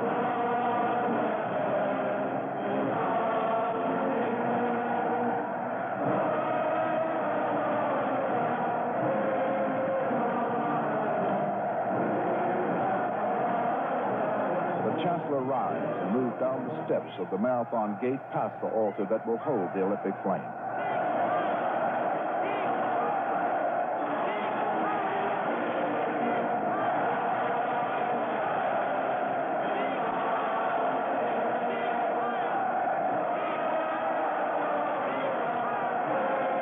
He reaches the box that was constructed especially for him. It is from here that he will look down upon the athletes of the world.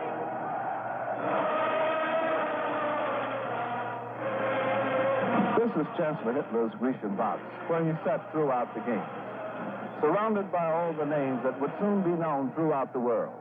Göring, Goebbels, Hess, military leaders and foreign dignitaries. The Germans had prepared ceremonies that would be remembered for all time. They had congregated massed bands and mass choruses to sing and play the great religious music of Handel and Beethoven. They brought a church-like atmosphere to the stadium that seemed to affect even Chancellor Hitler when the chorus sang the magnificent Hallelujah Chorus. The Nazis wished to show the world an image of religious pageantry, to indicate that although they were a superior race, they had not lost their contact with God. There was interest in how the teams would respond when they passed in review in front of the Chancellor's box. A team given the Nazi salute meant sympathy to the Nazi regime. For days, the heads of nations discussed the question on how to pass in review.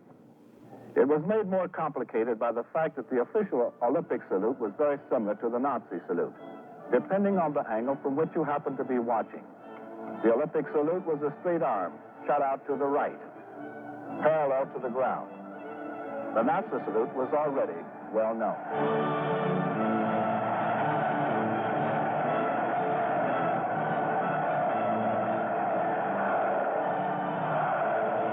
The French team gave the Olympic salute. The thousands of Germans in the stand mistook it for the Nazi salute, and they roared their approval.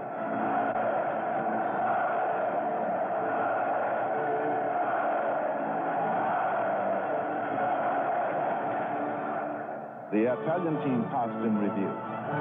They paid their homage to Chancellor Hitler.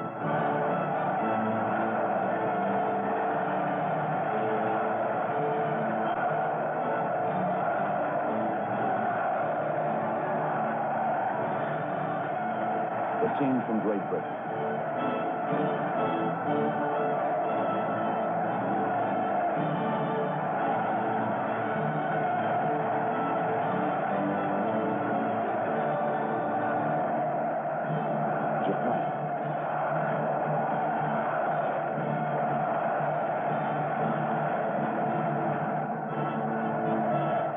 The American team gave the audience no chance for speculation.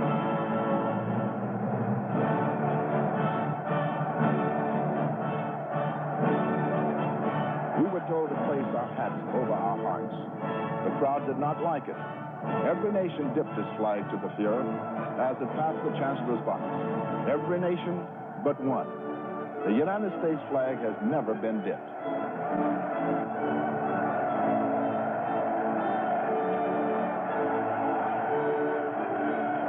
The men and women of Canada.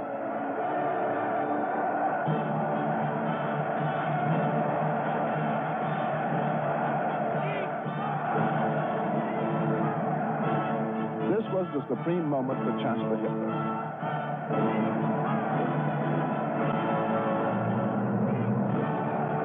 The German team passed in review. 600 men and women. Members of the military.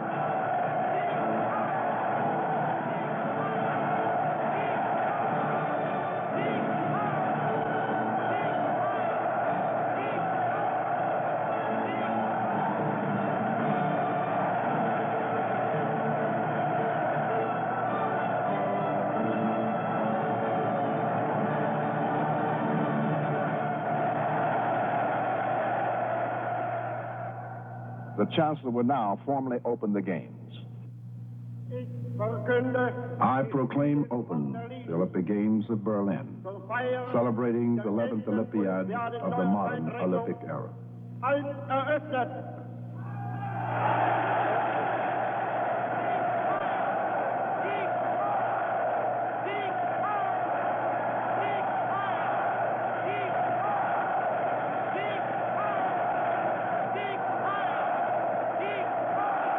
Tens of thousands of pigeons were now given their freedom.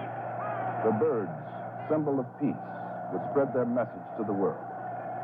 An invisible signal directs them over the marathon gate and the altar that will hold the Olympic flame.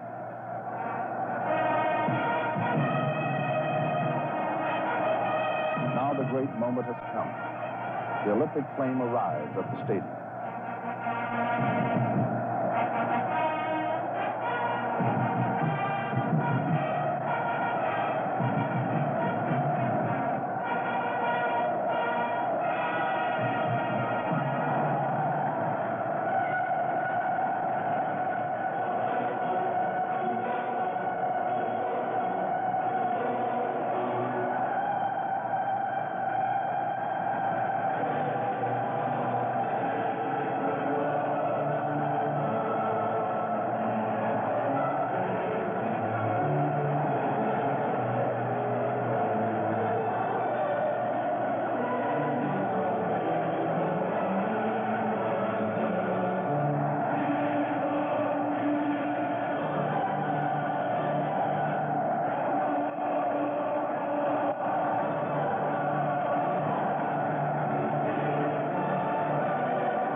to witness a crime.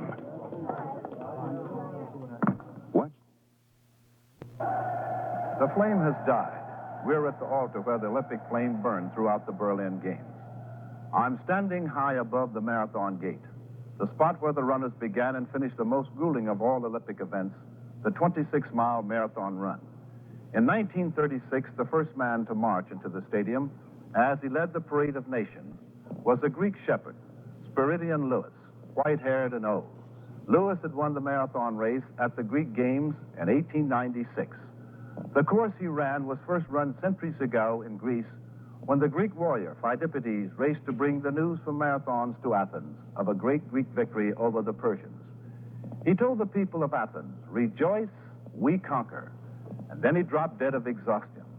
Spiridion Lewis, the Greek shepherd, trained for his run at the Greek Games in 1896 by chasing his sheep over the countryside. We who were preparing to compete in Berlin in 1936 didn't have to do that. In fact, as long as a year before the Olympic Games, the men and women from the host nation were preparing themselves for great performances. Chancellor Hitler had let it be known that he wanted complete victory, both political and athletic, that his theory of racial supremacy was correct. I, too, at home in the United States, prepared myself for the Games. I wanted to make the Olympic team very badly.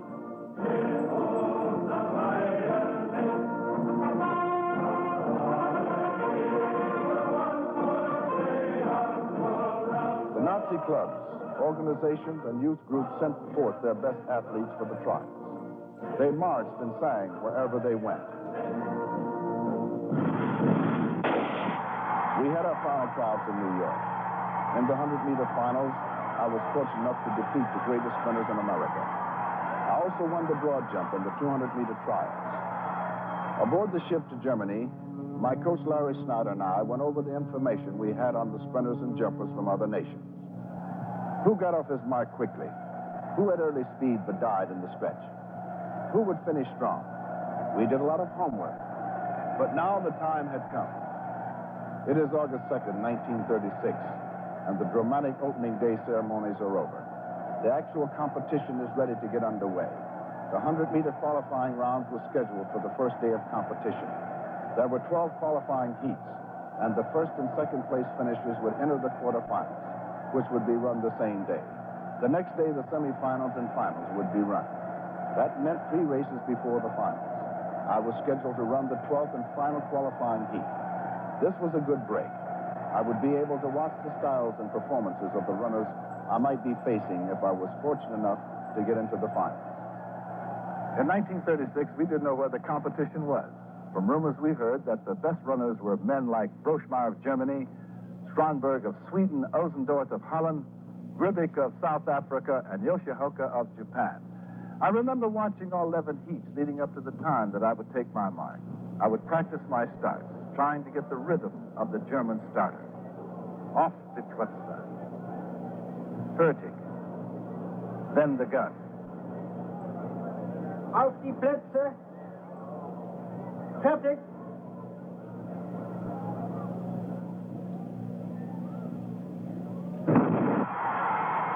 Sasaki of Japan stayed with me for 50 meters. I eased up at the finish. Sasaki came in second. My time equaled the world record.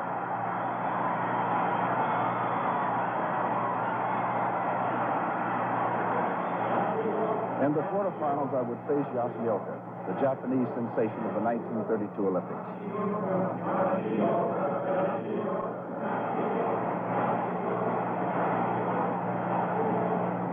Then he was the first Japanese runner to ever get into the finals. He was tremendously quick off the mark. Auf die Plätze. Fertig.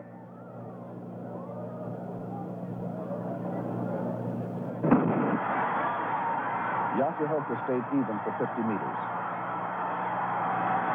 He was less fortunate than his teammate Sasaki. He finished fourth and was eliminated.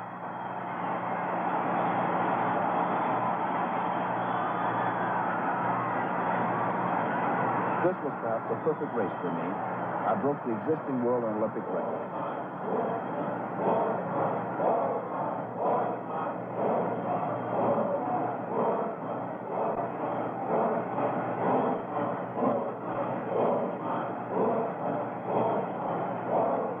chancellor could now watch the German champion Erich Grossmeyer in his quarterfinals. Grossmeyer won his first heat without trouble. Grossmeyer was the German hope in the 100 meters. He was powerful, built like a football halfback, and could run.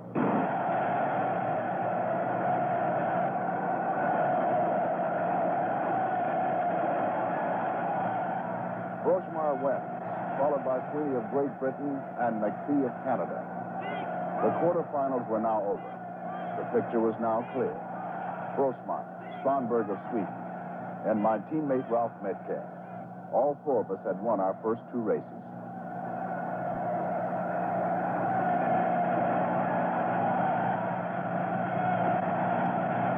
So now I was in the semifinals. I went to bed after the first day of competition with the new world and Olympic record, but woke up to find out that I didn't have the record at all. The officials decided there was too much following wind, too much to be considered for a record. Things were a little different in 1936 than they are today. There were no such things as starting blocks. And we didn't have the composition tracks, the quick-drying ones of today. When it rained in 1936, you felt the heaviness in the track for many days. And that's what greeted us on the second day for the start of the semifinals, a heavy track.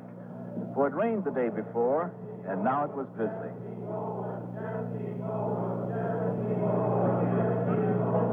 That's Frank Wyckoff, another teammate. He and Strandberg will be my competition in the semifinals. Auf die Plätze. Fertig. Wyckoff gets a good start. He's ahead at 30 meters. We're even at the half. I win it. Wyckoff is second. Strandberg third. Metcalf wins his semifinals. His third straight victory. Osendorf for Holland is second. Grossmeyer, Germany, third. The lanes are assigned. I'm on the inside. Osendorf is in lane 2. Then Wyckoff. Grossmeyer is in lane 4. Strandberg, 5. Metcalf on the far outside. Metcalf had been waiting for 4 years for this chance. In the 1932 games, he lost a gold medal by inches in a photo finish. The track is heavy. It's starting to rain. My lane will be particularly soggy. It's the most run-on part of the track. In every race, everybody almost immediately moves to the inside. This is it. A lifetime of training for just 10 seconds. Auf die Plätze.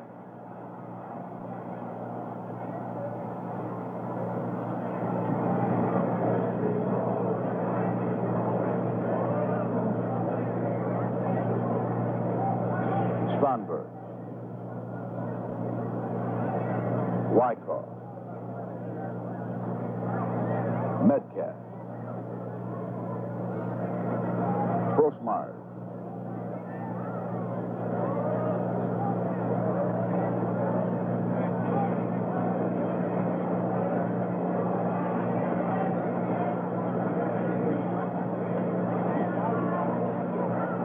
Fertig.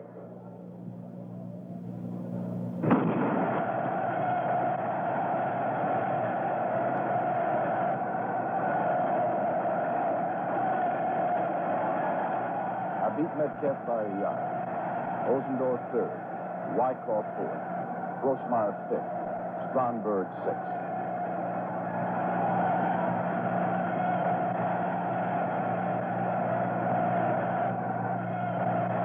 I'm very glad to have won the 100 meters in the Olympic Games here in Berlin.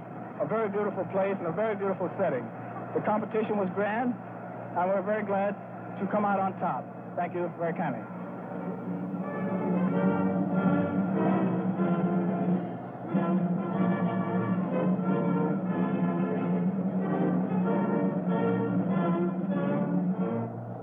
You stand on the winner's platform. A laurel wreath is placed around your head. You receive a gold medal. You're given a little oak tree to plant. You are Olympic champion.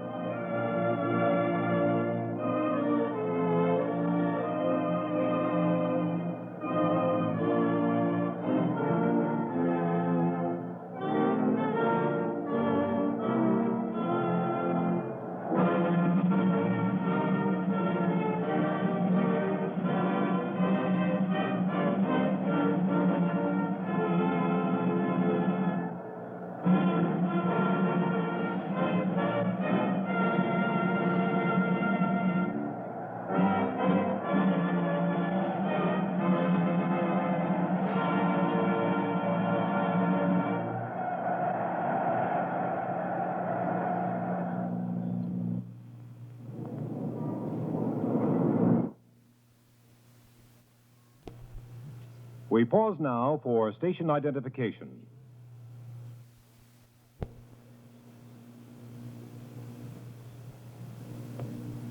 I had won the 100-meter championship, and now on the following day, I was scheduled for a most grueling morning and afternoon. I was scheduled to compete in the qualifying rounds of both the broad jump and the 200-meter dash. The experts predicted that the broad jump was perhaps the most certain of my possible victories. I was the only competitor who had ever at that time jumped 26 feet.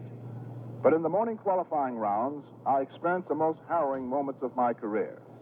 I was short of the qualifying distance on my first attempt, and on the second, the officials called a foul. If I missed on my third jump, I was eliminated. Just before my last attempt, a young German jumper named Lutz Long gave me some advice. We had become friends in the Olympic Village, and now he was coming to my aid.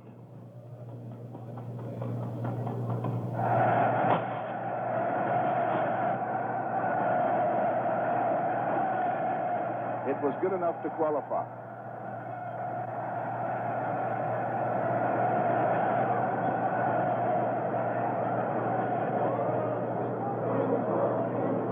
The finals got underway. Based on the morning round, Lutz Long was given a good chance at winning the gold medal. With each of us having 2 jumps left in the final, he was only 1 inch behind me. Now he was getting ready for his second attempt.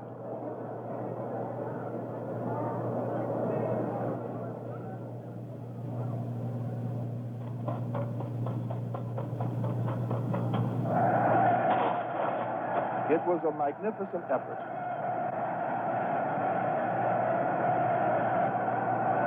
25 feet, 9 3/4 of an inch.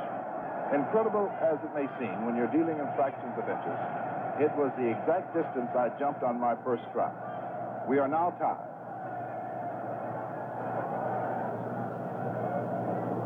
Now my second jump.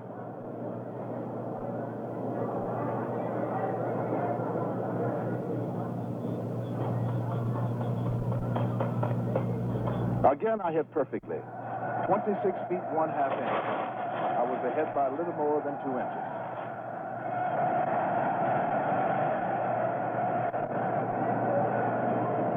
Lutz had one final attempt. This was it for him. All the months of preparation were wrapped up in this one final effort.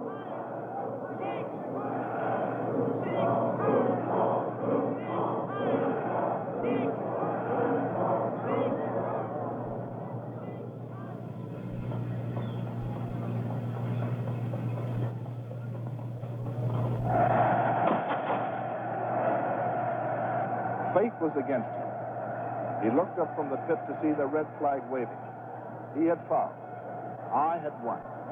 Victory is the more sweet when you win it yourself and not because bad fortune had fallen to your opponent. I still had 1 jump left. I wanted it to be remembered.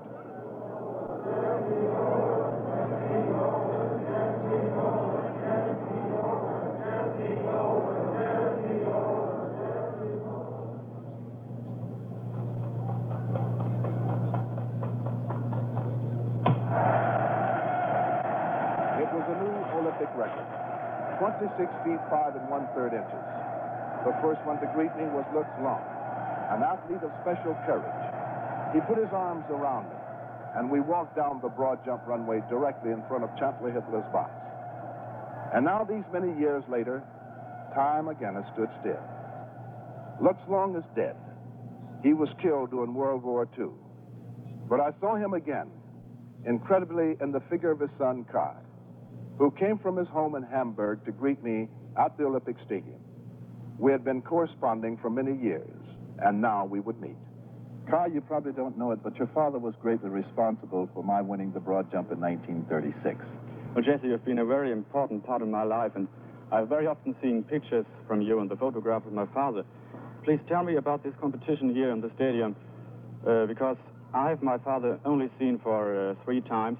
I was born 1941, and my father died in 1943.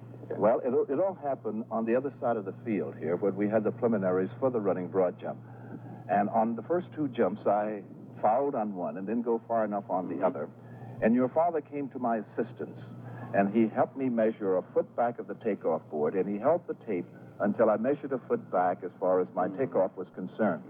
And then I came down, and I hit between these 2 marks, and therefore I qualified, and that led to the victory in the running broad jump. We posed as his father and I did on the grass of the stadium. And though it may seem a little childish, doing it brought back memories of a warm interlude in my life, when a fellow athlete showed a special grace and a special courtesy when I needed help. I've experienced many moments in the sun, but perhaps the most rewarding was to have Lutz Long beside me on the winner's platform.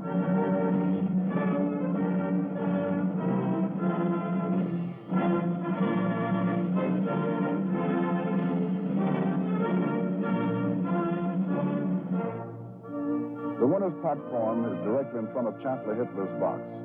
I looked up. Hitler was standing at attention, giving the Nazi salute. He remained standing until the anthem was finished.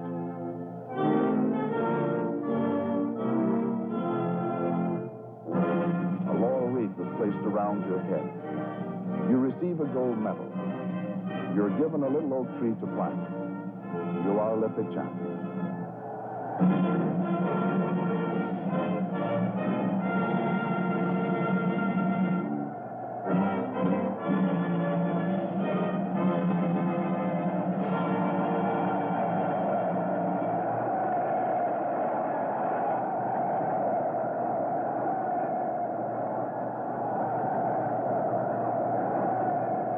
There have been many stories concerning Hitler and me, in particular his refusal to shake my hand.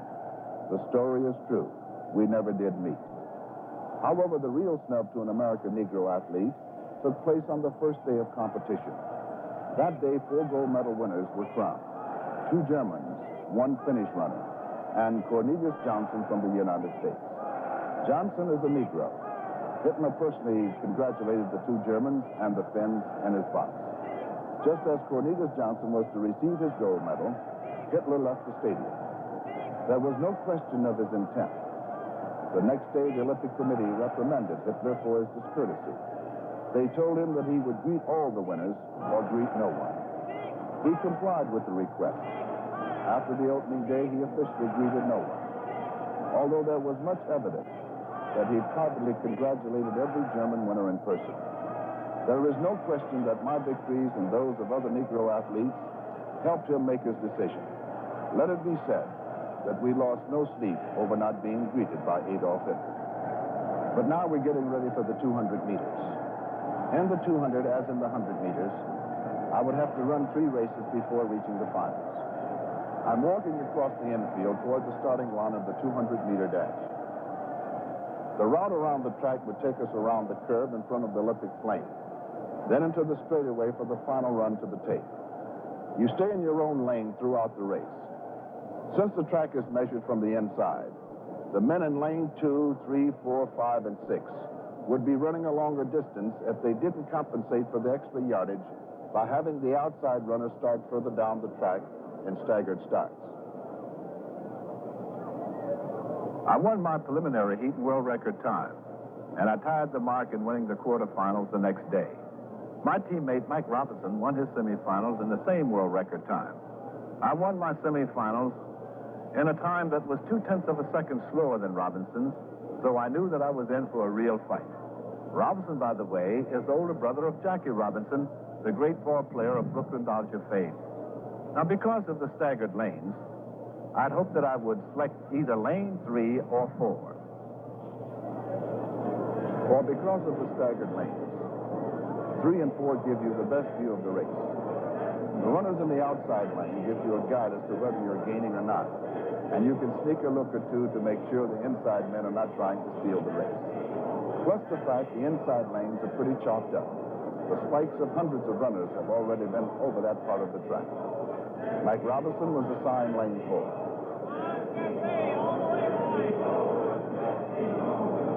I was equally fortunate. I was starting lane 3. Robinson was immediately to my right. He was the big threat. If I gained on him, I was probably home free.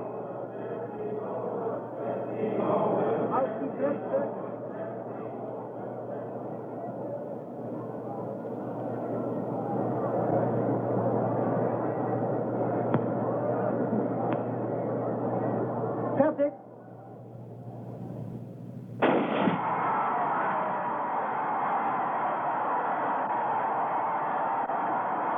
Coming out of the turn, I'd passed Robinson.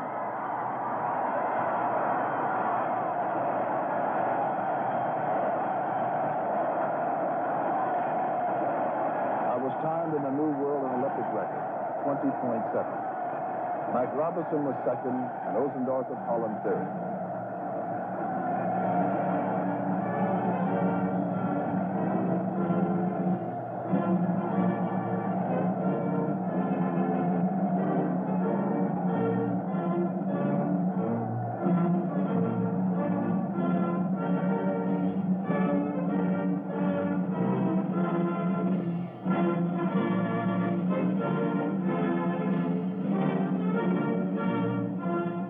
Standing on the winner's platform, a laurel wreath was placed around your head. You receive a gold medal. You're given a little oak tree to plant. You are Olympic champion.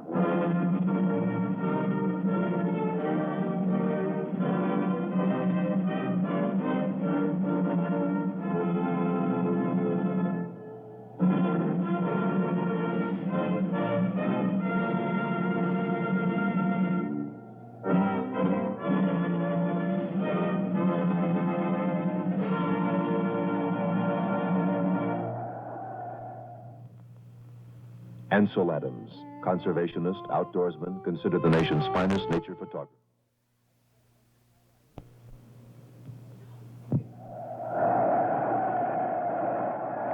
Now we were set for the 400-meter relay. 4 men from each nation run in this event. Each man runs 100 meters. The track is 400 meters around, so the start and finish is in the same spot. The race, like the 200 meters, is run in staggered lanes. So until the final straightaway, it's difficult to know which team is in the front. I was to be the leadoff man because of my ability to run the curve. Ralph Metcalf was to run second because of his tremendous speed on the straightaway.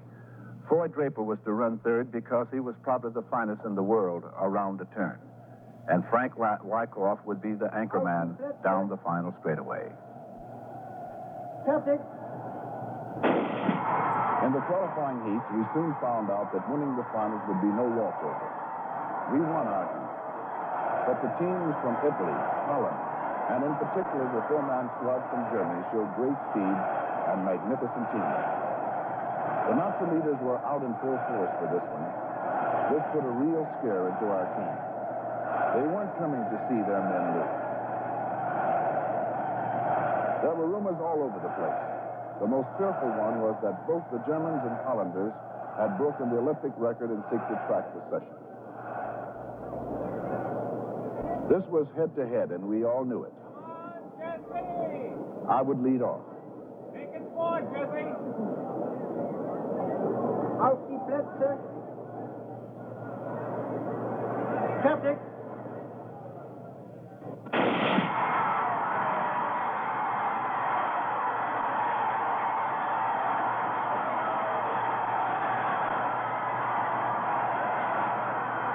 I passed off to Ralph Metcalf. The staggered lanes are misleading. I gave him a 2-yard lead. Ralph made it 7 yards as he passed off to Floyd Draper.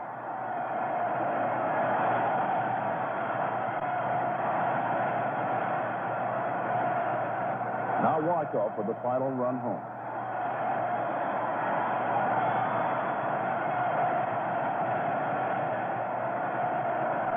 We won by 15 yards.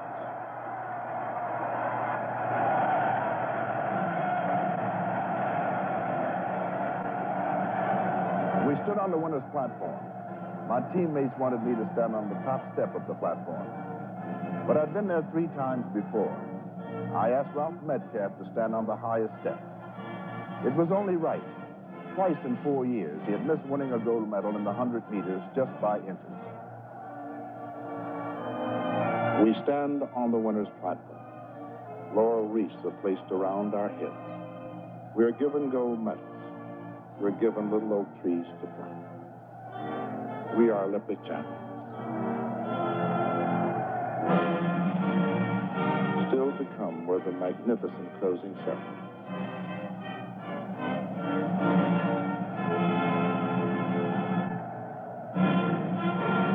This was the final act of the drama that was almost impossible to believe. Once again, we marched in the Parade of Nations. Into the darkened stadium came the team and standard bearers from 53 nations. Just as in the opening ceremonies, nation after nation dipped its colors as it passed in review in front of Chancellor Hitler's box. Again, every nation but one. The setting was magnificent, beautiful. Here we were, young men and women, more than 5,000 of us, gathering together for the last time. On opening day, we made a pledge. We swear we will take part in the Olympic Games, in loyal competition, respecting the laws that govern them, for the honor of our country and the glory of sport.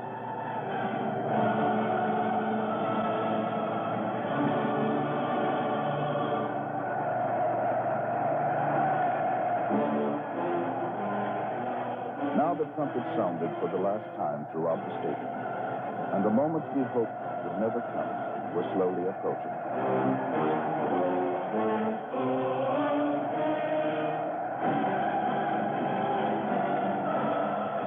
During the length of the Games, the Olympic flame at the altar of the Marathon Gate acted as a shield, an immovable barrier of strength, a link to an ideal that once was, a handshake with a glorious tradition.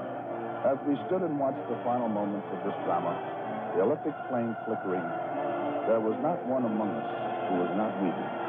For in a moment we would be leaving. This wonderful interlude in our lives would be just a minute. We wept without shame, for I think all of us felt as brothers. The Olympic flame was dying in front of us. The Olympic flag was slowly being lowered from its height, and at this moment there were no nationalities, or different colors of skin, or different religious beliefs, but rather a natural aristocracy of man, the qualifications of which are talent and virtue.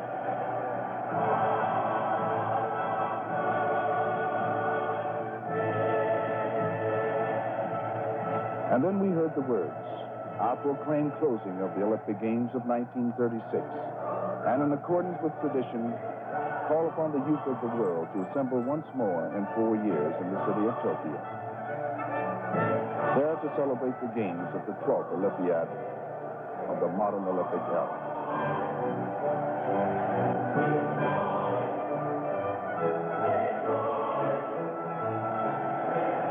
We are at the altar that held the flame that was our shield throughout the games. This is the Marathon Gate. Etched in the stone for as long as the stadium stands, remain the names of those of us who were fortunate enough to stand on the winner's platform and receive the laurel wreath of victory. I knew them all.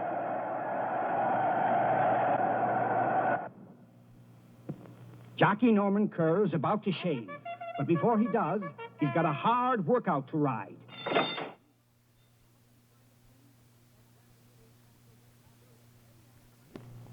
And now it was time to go home. We all of us knew that perhaps we were seeing our newfound friends for the last time. For the war was but 3 years away, and the spirit and comradeship that we loved so much in the Olympic Village would make unnatural enemies of many young people from many nations who had laughed, cried, and broke bread together. There was much celebration planned for our return. The city of New York greeted us as only that city can. We were met at the boat by friends and family, and the press turned out in full force.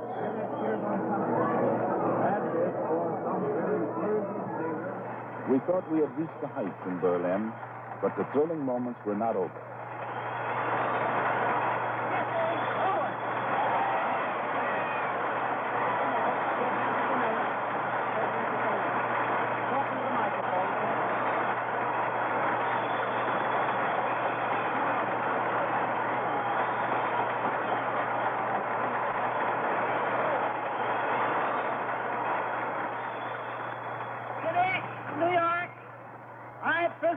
To you, as American boy, for we are all Americans. We have no auxiliaries in this country.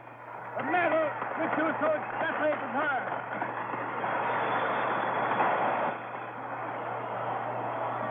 My amateur and Olympic career was now over. But there would be one more moving moment, and I think I'd like to tell you about it. As I rode down Broadway in the ticker tape parade, and as I was waving to the people that stood on the sidewalk that were giving us this tremendous ovation, a bag was thrust into the car. I looked at the bag thinking that it was a sandwich or some food. And after staying overnight, we embarked for the distant city of Cleveland. The bag was almost forgotten. And as we rode on the train, talking about old times, I opened the bag. In the bag was some $10,000. $10,000 to a family that was poor. A family from Alabama. A thought given by people that we did not know. Where it came from, who it came from, we have never found out. But we certainly do know that this money gave a tremendous lift to a son of a sharecropper, fortunate enough to win in the 1936 Olympic Games. So now I'm back in Berlin again. Time has stood still for me. This stadium, which was untouched by Allied bombing during the war, has memories that fill every corner. The altar that held the Olympic flame, the Chancellor's box, the scoreboard where the victory flags were raised. I wanted to come back myself this time, but especially I remember the year 1951, for it was then that the people of Germany asked me to return. There were 80,000 people in the stands to witness an athletic exhibition. At halftime, the loudspeaker announcer called out, "Attention, attention." Then he said, "Ladies and gentlemen, the greatest runner in the world returns to Berlin." I had many thoughts as I made the symbolic run of victory around the same red cinder track that I'd run so many years before. As I passed each section, there was a bridge to the past.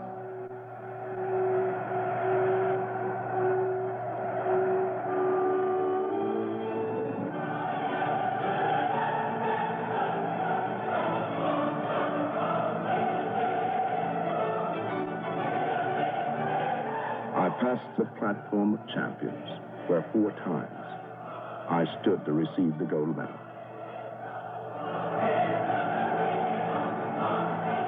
And what about the oak trees that were given to me to plant? One I gave to the Rhodes High School in Cleveland, Ohio, the city where I spent my youth. One has flourished in the backyard in my mother's home in Cleveland.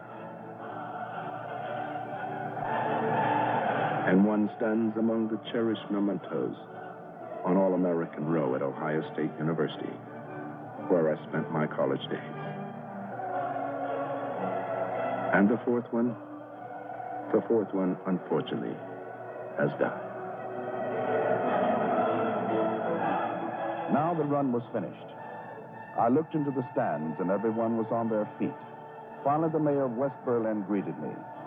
Then he said, "Jesse Owens, 15 years ago, Hitler would not greet you or shake your hand.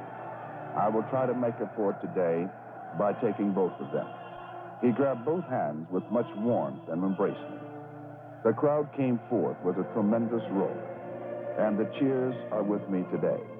For as I said in the beginning, this stadium is its own island in the island city of Berlin. Today all is quiet and serene. The sounds of the past are in the walls and the archways and the very ground that I'm standing on. For here, time has always stood still. Through the years, people have asked me how I felt that Chancellor Hitler did not shake my hand. All I can say these many years later is, I came here to run, and run I did. And what he came for was his business. As I look at the box where he sat and walked through the field that he looked upon, all I can say these many years later is, I'm here, he's not, and that is enough answer for me. On June.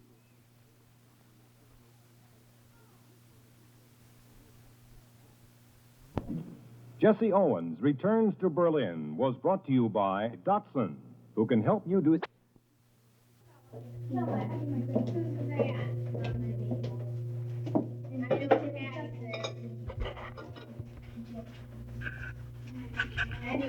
This is December 11th, 1971, Lynn's birthday party.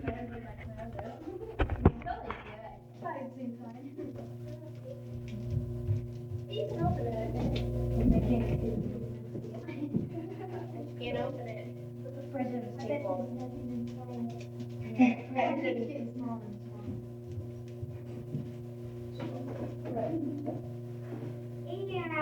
see, they're gonna wear with zip ups and if they don't have it, like if they don't fit, then I think that's cool. That's cool.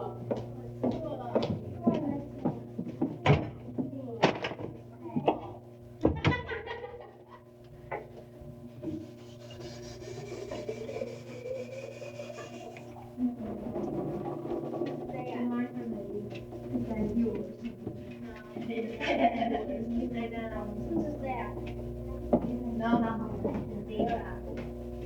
I thought so I could tell. Nobody said anything. No, just smiling. What could that be? Doesn't shake.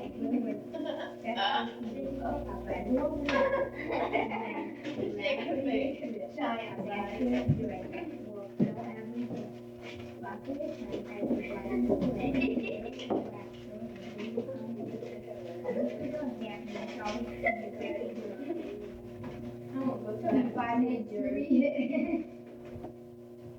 Thanks, Sarah. What's the book called? True You. Thank you.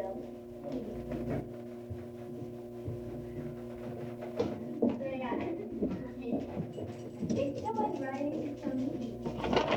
I'm sure. She got it too last time, I'm sure. It's a big thing. You should have gotten one. And now I see you. Yeah, it takes you too long to write it. I'm sure she does. She goes, you're right, you got that so much. You can never get it. I'm sure. She's good. She's writing hard. Patty, I think you're writing mean. So it's very nice. She writes like you. Oh, don't worry.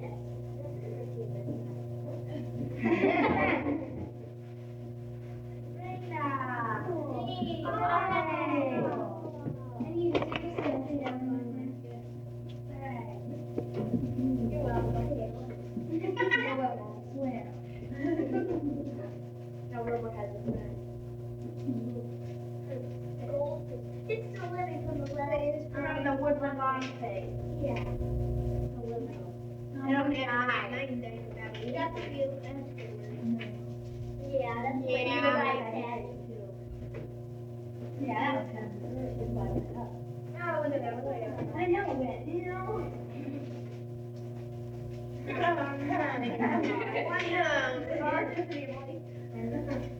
thought the first good at Christmas. Well, I got it. Okay. Thanks, Patty.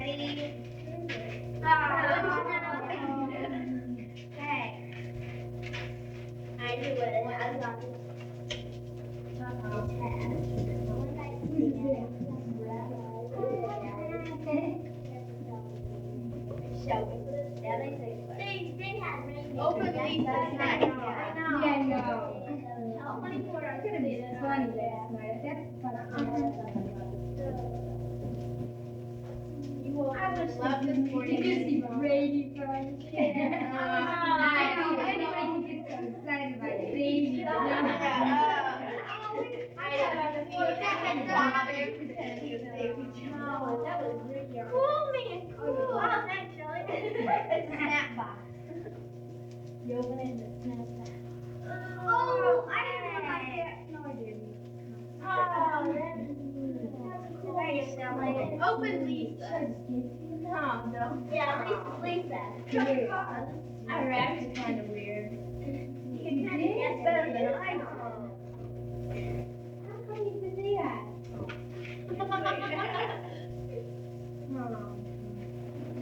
I have that record in that. I've got all four. And that one in that back to the champagne. Where?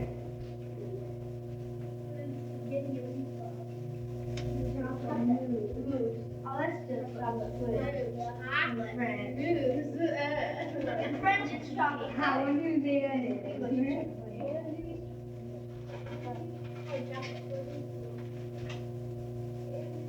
I know what it is. What I do teacher told me what it said. You know what it's kind of really it's real cute. Huh? It hurt me. Oh, this is snack. We're waiting. Yours? It's tomorrow your birthday. Yeah. My birthday. I got my birthday. With a doctor. Oh, God. She made it. She made it.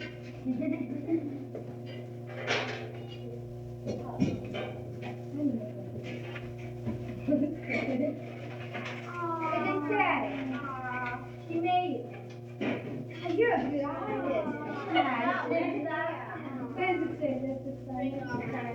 That's a car. She did make it. Thanks, Lisa. You got a big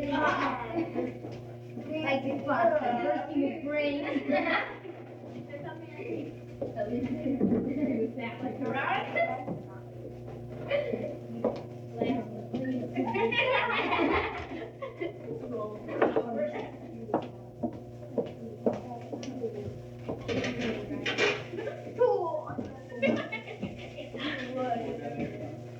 Well, oh, put that down.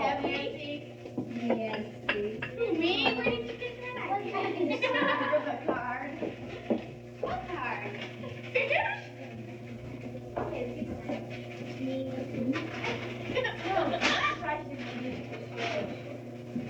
My guy. Oh, that'd be cool. Oh, let me see it. Let me see it. Look at that. Oh, Annie.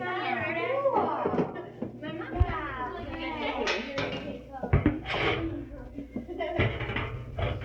well, my color is right there. I thought my raincoat. I know. Looks like you had mommy. You want a picture? Oh, yeah. Thank you. Little body. I know. Body socks. Happy birthday.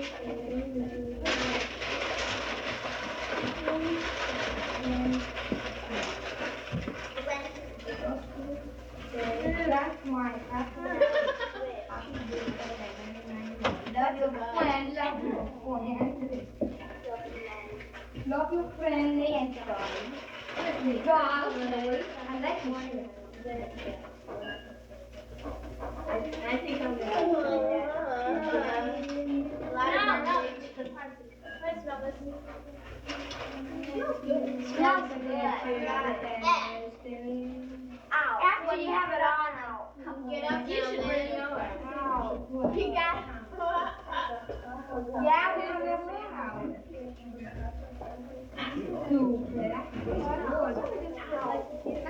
Oh, let me smell it. It's really good. I love it. Don't spray it all over you guys. You're the one that used up.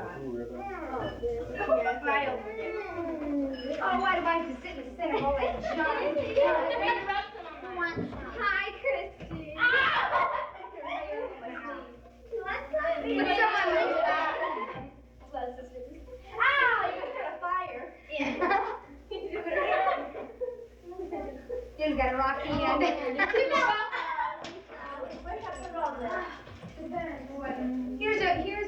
Here's a more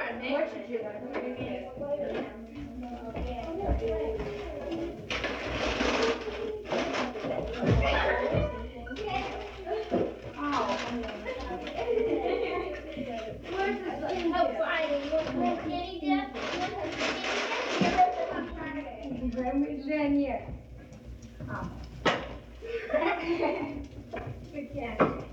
I didn't have to catch it, remember? I had to throw it. Remember. Twister.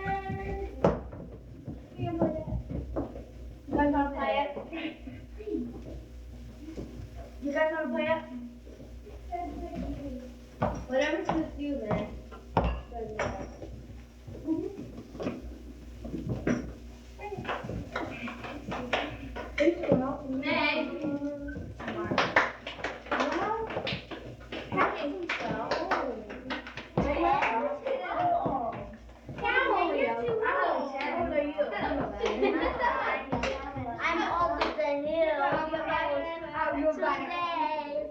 Wait, you're 26? Craig's older than I'm 1 day. I'm older than Nancy 1 day. Lucy's is 15. 2 days. I'm older than Linda. No, Sierra's about 2. God, you guys seem too What's your birthday? It's September. God, that is big. And you could have just made, if you were born in January the same year, you could have been in 7th grade this year. My brother was born January 5th, and he was born January. I know. January 1st, he would have been in 8th grade. You're supposed to be in 7th grade. So I used to be born by January 1st.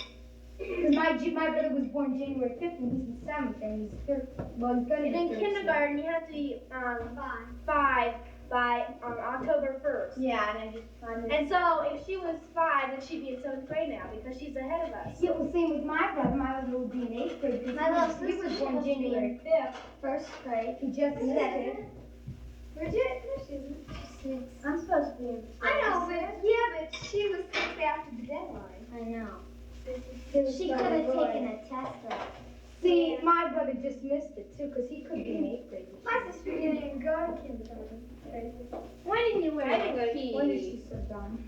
I didn't look I know. To do with things almost together. Friday. I'll sit by you. You too. Guys, come with this. Hey, Chris. That's my funny bone. It's never going to go away. I hope it won't go away. What is it? You guys have it on your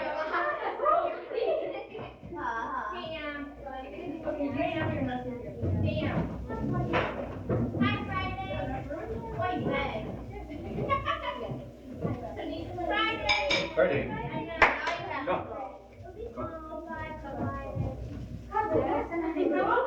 Go.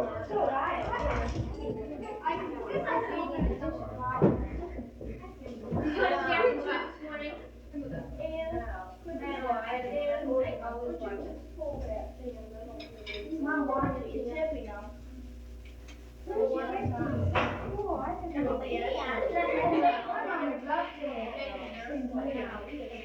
No, I want it open.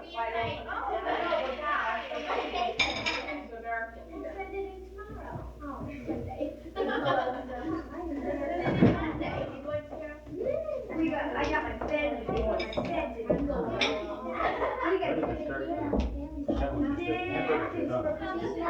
It's from my mom and dad because he was like that from New York. And my aunt and uncle and the aunt are pleased with that. I did it when they put it. I can eat 200 rolls. All kinds of them, you know. And so my mom really loved it. She went on with it. My dad. Anyway, my mom and dad are going because my mom's going to publicity, and she went to get her hair done. So she goes to the delivery, talked to my mother's called me. So I called her, she wasn't there yet when they came. And then 5 minutes later, she called me, the guy talked to her, and he told her she wanted it. And then after she got home, she got 2 emails to say yeah. 25.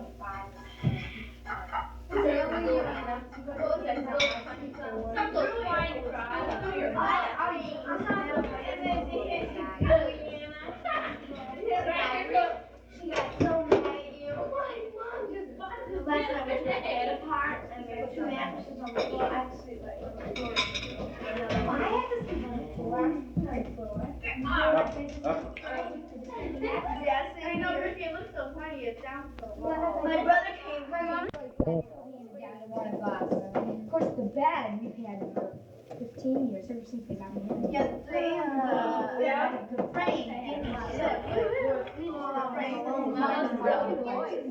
really is. Every time you move one. Yeah. But if you're like you have to do it every time. You have to do it at one time. You have children born years. See, my sister's only 14. They're bad for your health though. You have to do it. She's 14. Hot dogs. I can jump on your bed. All the springs get broken. So it's bad for your back. So why? Yeah, how old are you? I went over to Susie. Yes, that's just about it. How old is Paul? Yeah, so I can't. I know, but that means the 3rd or 4th year you're more than 5 minutes. You guys followed it, but I didn't know what this tour. It's the 22nd. Remember in 4th grade? Oh, you weren't here. No, it's the 21st now. I had these little bricks like this. So she did it. And it went into her face. She put her hand and she was incredible. That's how we played. I did it in 4th grade all over my notebook. And someone went to climb it. I just go. We've got it. It's called instruction class. You ever have one of my hair last year? It would be nice. I got it from last year. I had it yesterday. So it took us about 3 weeks. No, but about 3 classes. Monday. Oh, yeah, now you have. We did choose which class school year. I was my friend. We have 2 years. 7th and 8th. What? Kristen, I used to go confirmation 2 years.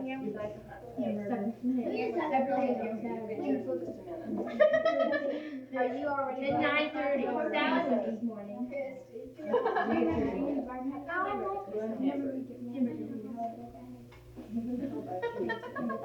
So everybody go ahead and help yourself. Oh, her? Hi. Okay. The next table.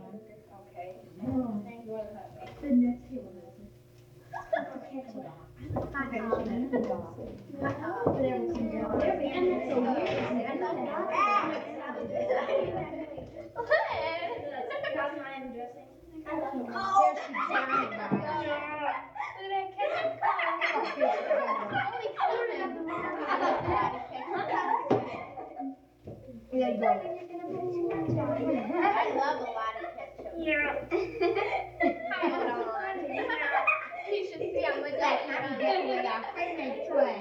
We just got a small one for the back porch, you know. Screen porch, and just putting out lights on it, twinkle lights. Oh, we have enough of everything. Because the only thing we have to do is clean the house is put on at least the whole bottom. Help yourself. There's a lot more chips. You've heard things. It's all yummy, yummy, yummy. I love my You can find this by put it all in my face. Anytime you put a big brush, can you do that? Seriously. I do that to my brother, you know. No. What? He understood what my Thing at the bottom. That's not gas coming from it. So, he kept on begging me to tell him what I was saying. It's on my mind now. Oh, yeah, that's a good idea. What? I go, we were having hot dogs the other night. I go watch the cracker ring. Oh, how silly. This. I hear you. Yeah, it's wire in it. Yeah, he's drinking. Remember the last time? It didn't give us. Here goes my hamburger. Oh, it's green, black, brown, orange, and red. Have some ketchup. I don't have very much. Yeah, I have like an orange and red. I like ketchup. Stay up there. Orange and red together. Oh. But see, one wait, man. Bigger, but they're not red. Oh, I hear off. Like something. There's an orange and a half orange and one red. One of those that are brown. Don't drink it. I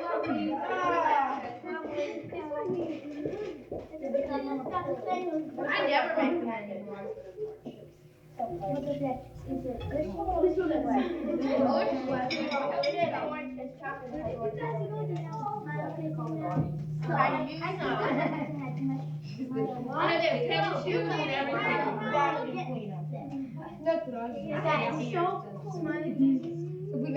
never really liked it to get it. How often every day? It's gonna go out. I mean, the t-shirt's okay, but smiley face.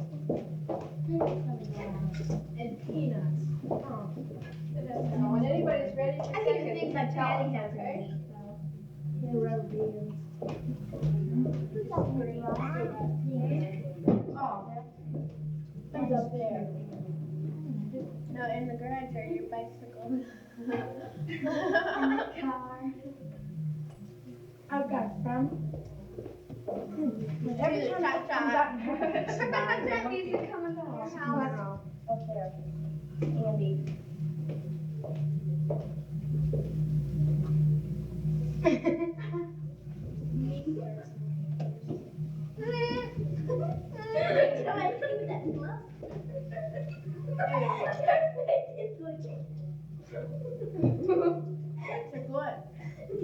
Everybody's so busy. Yeah, you sit and you go. I think I've got no, I do. I can see that much. I like it. Okay, look at this. Watch me. It's on the table. Is it real? Or is it fake? You think my finger red? No. Hey, did he crack? Oh, yeah. No, I thought it was fake. Did he want you guys to know? That real is fake. Alright. That's a mess. I'm sure one of them is small. I do this for her. Probably buy you a necklace for a few. I bet he would. Yeah, I can swallow now.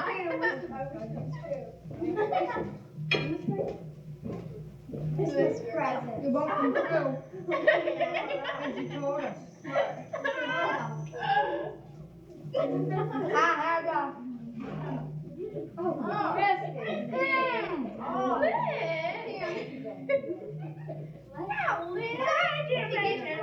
it'll come true. It'll come true.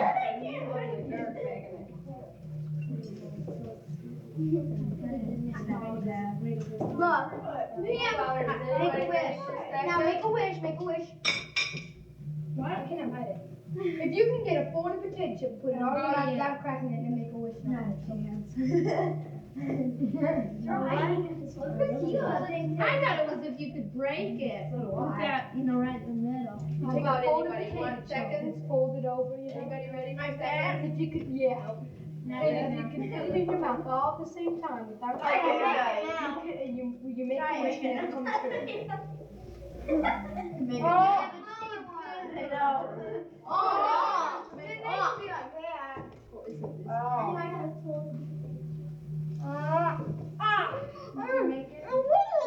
it. She did it. Here goes now. My mouth is dead.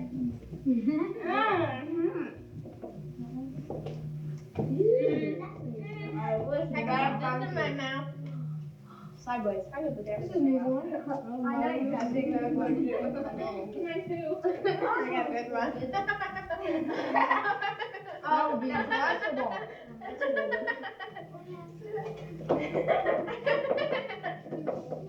So funny. PM, school is now. The high school has Sunday study. And to person goes. Have you been one piece? I just hope it's one to my I should be named that. You play the drum? Which one? It's impossible for anyone did it. Do this of course. No? Except for her. No, I don't know why. I'm not one.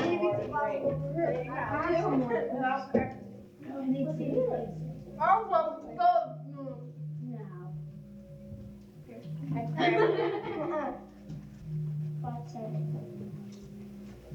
This is the same thing. You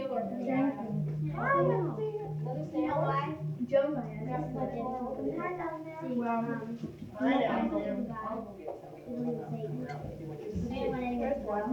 everybody can be a Make a wish. The little girl. Make a wish now, buddy. The one who dropped by 1 point. She remember you bring back in the thing over. Really? Really? She never heard it. You didn't? Oh, I know. She never heard of it.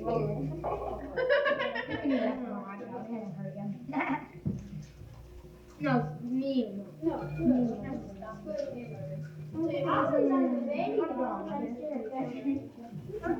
so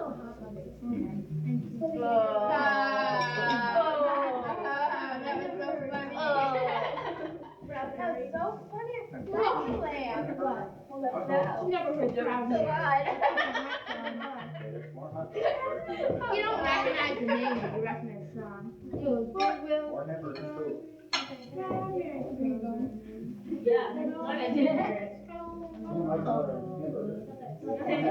More hot dogs.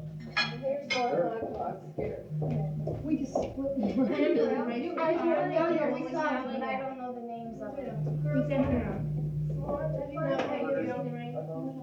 Oh, that's so neat. Yeah. I think I'm so big in my Does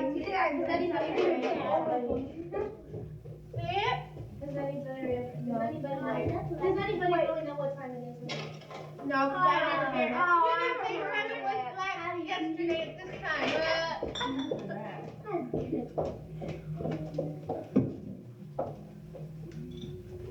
Christy, you remember my name in 5 minutes? You remember my name in 20 minutes? Knock, knock. I didn't even remember. What?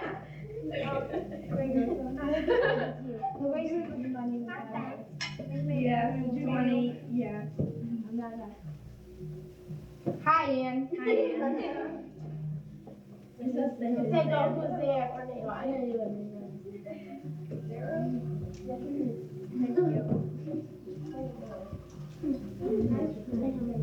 You got a real funny joke.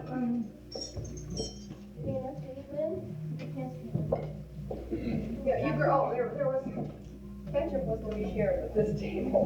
Maybe you. Him, I was sitting straight down.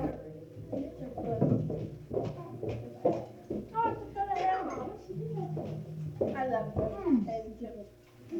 Finish my supper. Oh, I dare you to put it in. It was big. Oh, that's a funny one. How you doing? You know I'm black. What? No, I'm going to stand today. No, I think it's and it's a store and Oh, I got a joke for you. I learned it at camp. It's not there. Why is the sky so high? They wouldn't dare come in the who's that person on the cover of it? Why? Be close. You give up. Herman. The birds will eat the red. We made that up that one day. It's not made up. I heard it in camp. We made it up that one day. The birds won't eat their eggs. Well, God, they can't eat their heads or they might be knocked out. Boom, boom. Wait, babe. This is all I need a tallest guy in the world. Well, it's all gone now. Put it back. Put that here. Put that here back. Yeah. Well, put that here back. Pants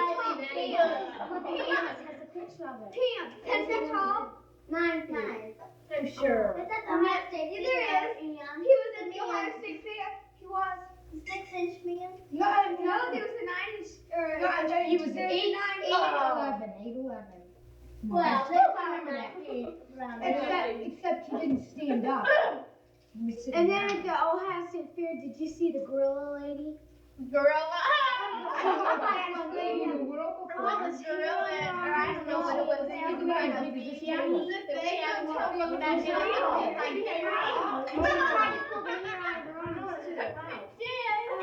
Just all of us are oh, she looks like a gorilla. She's so primitive. Whoa.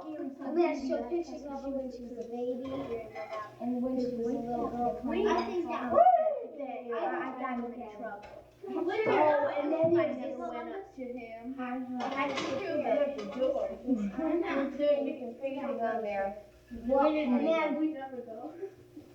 See, this was a long time ago when I went. And then there was this frog. He was a frog and a man. Oh, he was green. You didn't see them there? Down and go. Was in a little case. And their house there. They were real funny. Oh, this right around. Back. You don't believe it, right? And you don't believe anything. You don't believe that. There's this one time it was sung by an 8-year-old. You know? Well, and then there was this guy with his legs cut off and his arms cut off, and he could drive a truck. It was like right backwards. No. You did like his arms. His arms was like that, you know? He didn't have any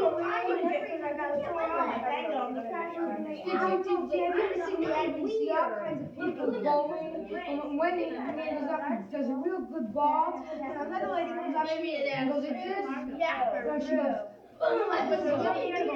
Down my dad goes, he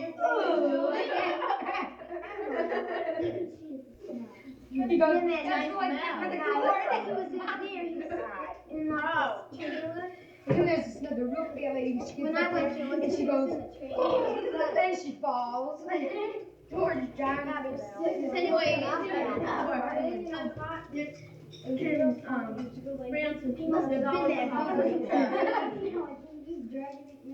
just love American style when the bowling ball the bowling ball. And love with the check.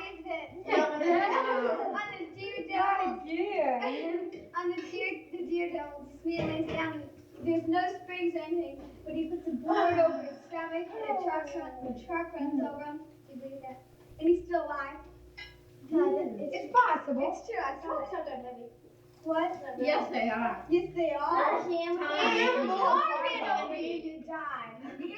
Not all the time. Depending on the speed, because my cousin was going across the street in the country, and a car came and he busted 2 ribs, and he had 2 broken legs, 2 broken arms, and a concussion in his head, and a fractured skull. He didn't die. He's still alive. Yeah, but he was perfectly fine.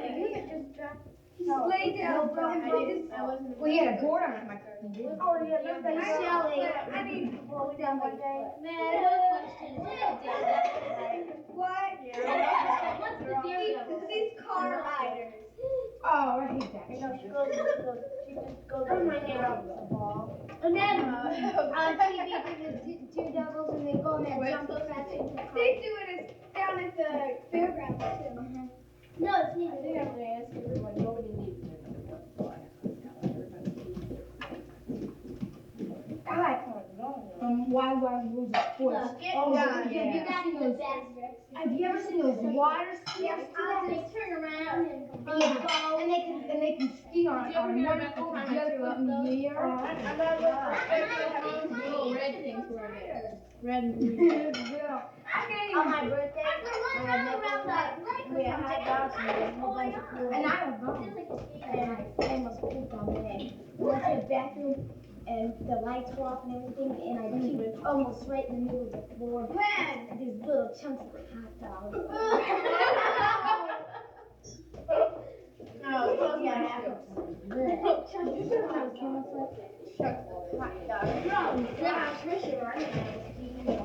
We ate a whole big pizza in less than 2 minutes.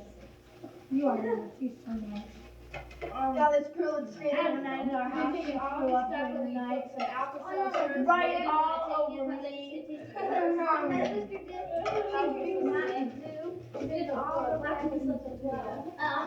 More potato. She drinks a little test and she goes, I hate to drink soda pop.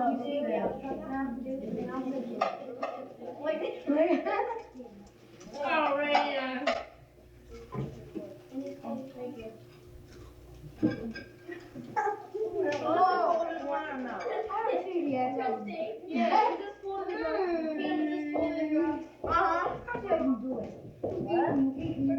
And you don't get any fat. I gain a pound.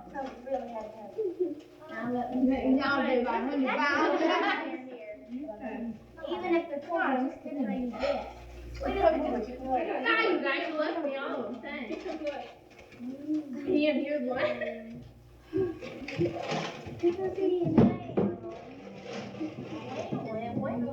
at this. This is cool.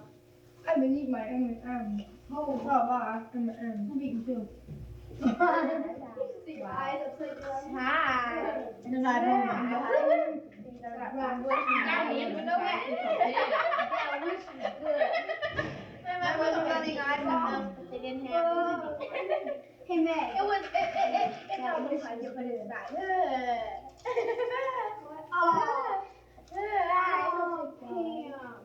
What? You know what I'm missing. Huh? Is this golden enough? Yeah, I guess. Thank you. Oh, I hate when you I never even said that.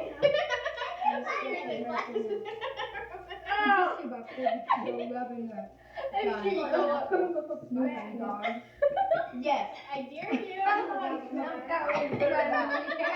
It's a black dog. Do it. Where's the black dog?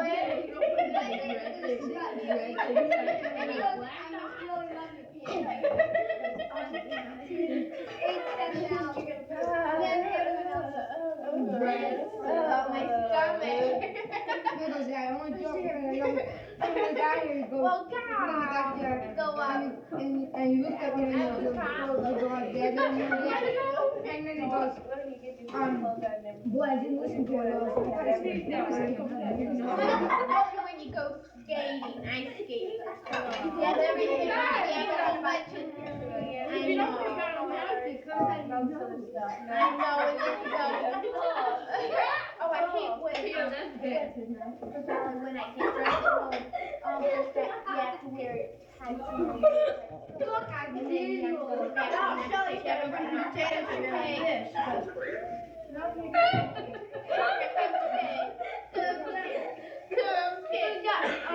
Hey, I can do that too. It's all easy. Got one in the That's what Nancy's eyes get. This is a fair share.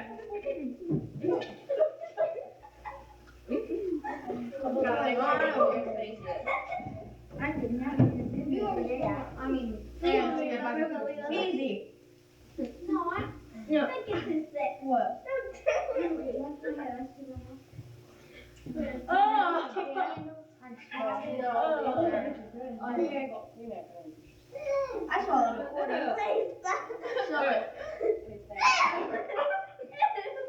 Please. Watch.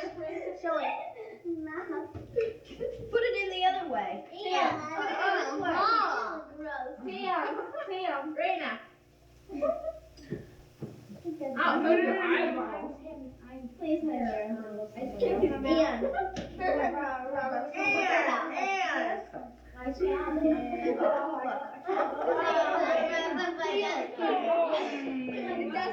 Okay, girls, so happy birthday now. Happy birthday to you. Happy birthday to you. Happy birthday, dear Lynn. Happy birthday to you. You missed. Yay.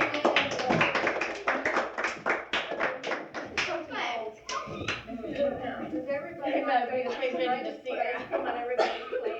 Stuart, you want that's more than enough. Would it be alright if I didn't have cake, please? Just one ice cream? Thanks. Oh. Sick of rice and wouldn't it be cute?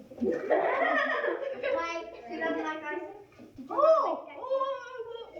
Sophia, I'm gonna take it to the kitchen and I'll bring it. Gorilla.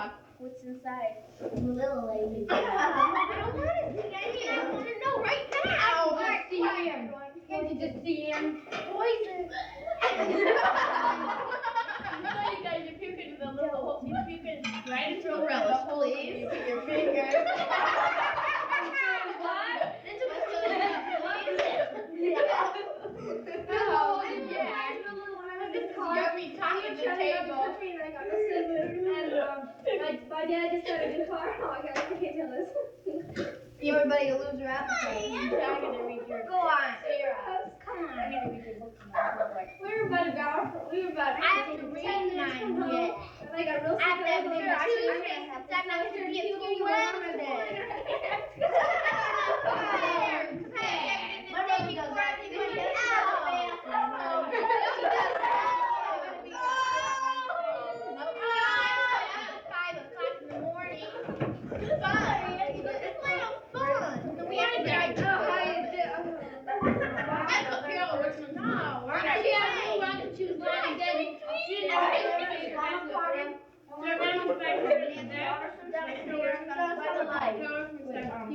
Girls on the ladder, he was like, yeah.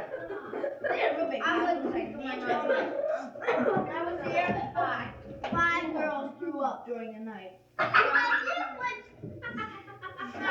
guys. Yummy. It was just one right after the other. Patty, over there. This is girls about to start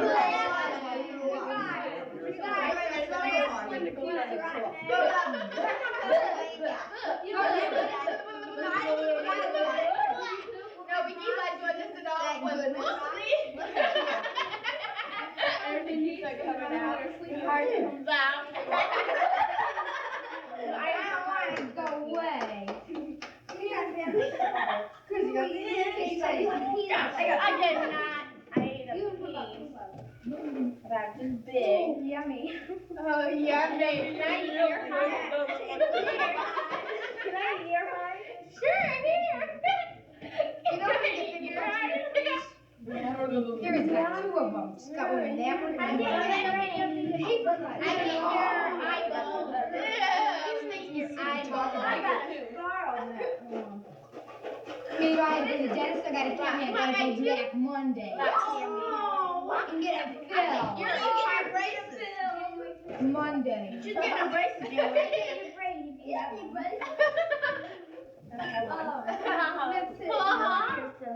I've already had them. She got a big I got a retainer. You drool during the night because it keeps your mouth. Oh, well, no, great for I mean, night breaks. it keeps your mouth open. Another one. Who's the one?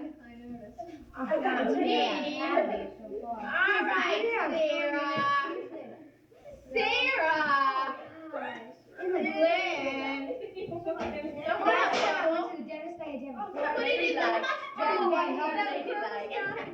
I chew gum trying to help.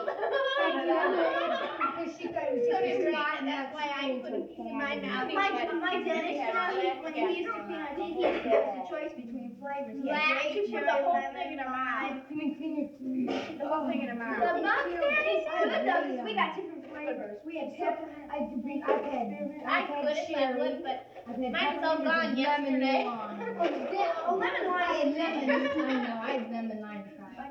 For the fly tree? No. You know? And you had toothbrush.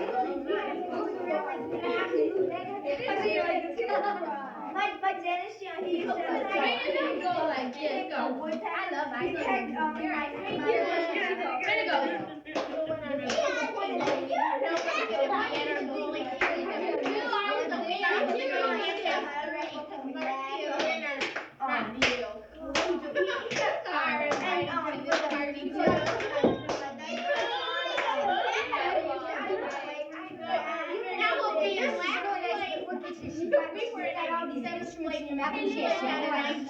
What are you supposed to say? Oh, shut up and go down. Did you invite Carol Hurst? She couldn't. She had her violin practice at 1 o'clock. Oh, yeah.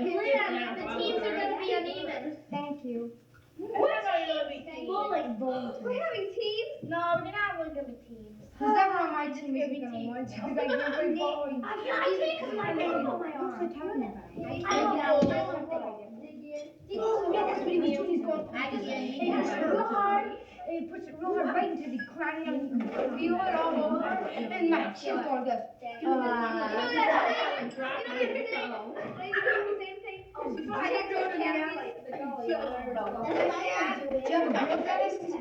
I'll trade you. You know what? That's what My son goes to I would.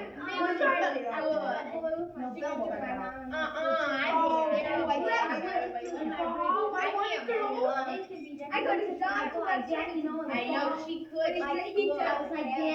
I dropped the ball and I picked it up and he puts it back and he stuffs your mouth with cotton. Then he goes, You can know what she walked up real fast and she goes like this and it goes flying. I did two things with my buddy. You know what? I did the same thing. Remember that one time when it was changing and I hit the iron thing? Oh, yeah!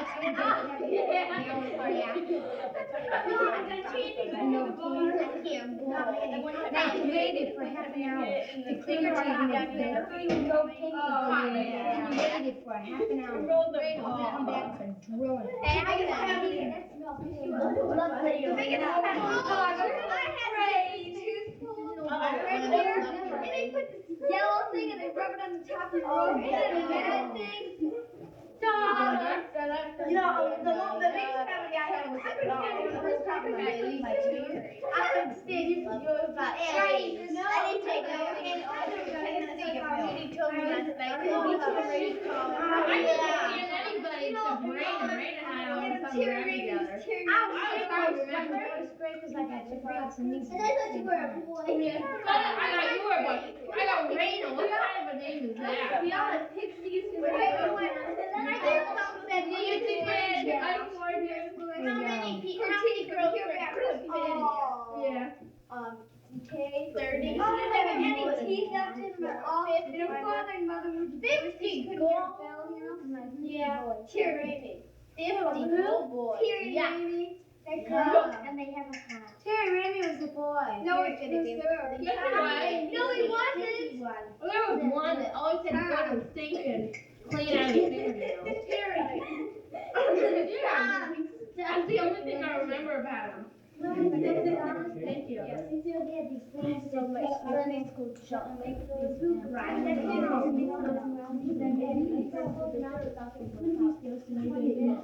I have to go because it's a headache play. I'm a little punky girl. And Mercy Shorty. And here is 2 candles.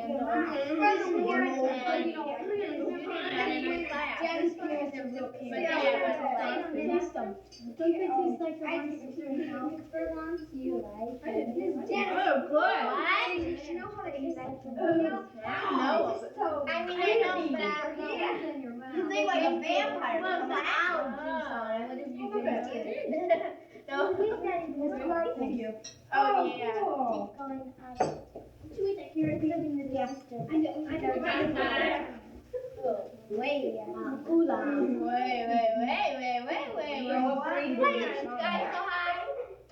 Remember that time in third grade? I said I was going to get in the sky and she goes, look at me. She goes, well, the birds hit their head. Oh, remember that one time? First grade, somebody pushed me that walk down. That walk down. Big jump. Yeah. Real big stuff like angel. Somebody pushed Cindy down. She fell in that mud puddle.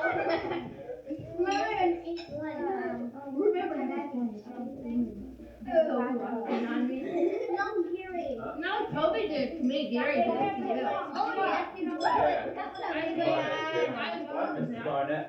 You know, in that little room.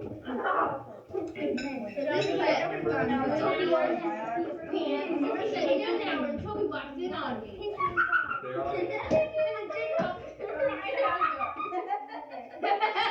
Lights were out. I said, no. I remember one time, Toby, I just he his pants and he had to ride his bicycle home and change.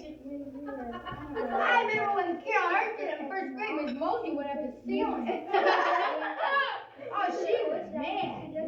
What happened? Carol Arson. She was mad. In first grade, John Myers too. Miss Mosey made him clean it up. Oh, remember what that time for spelling book? Remember that John Mellon guy? Oh, yeah. Remember that Lisa Burrows used to cry, not Lisa Oh, Lisa Schwartz. Yeah. Schwartz. Oh. And she would ask her a question and she'd cry. I know. I can just remember that. Yeah, I remember that one. Always wear that black and white checks. Judy's eyes are crying. Oh, God. I know. Then went toward Judy Teller. She started crying and ran home. No, she just goes, why did she go home? She probably looked at your face. She probably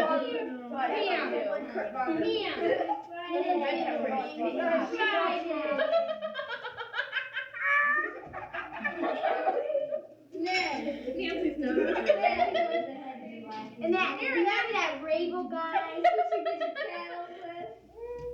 Remember that Rabel guy? Remember that stinky guy?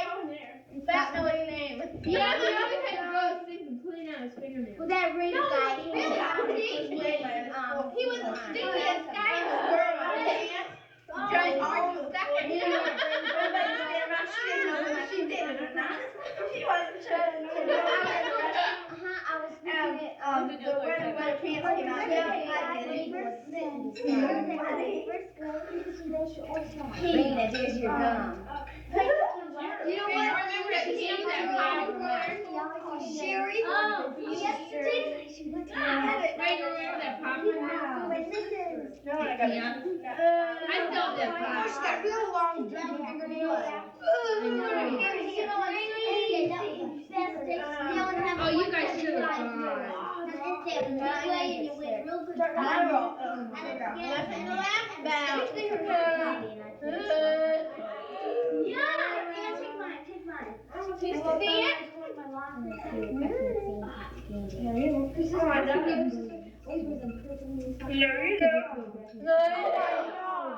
And Sean, I told her to move because I was tumbling, I think. And I remember seeing her move like on the wall.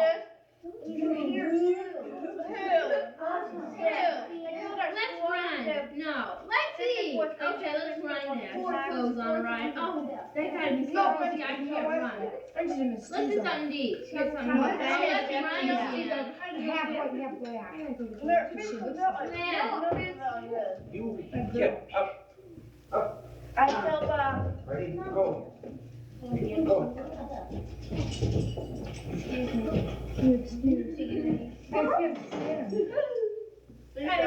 Listen, wait. Oh. You decorated your thing and they did this for you, okay?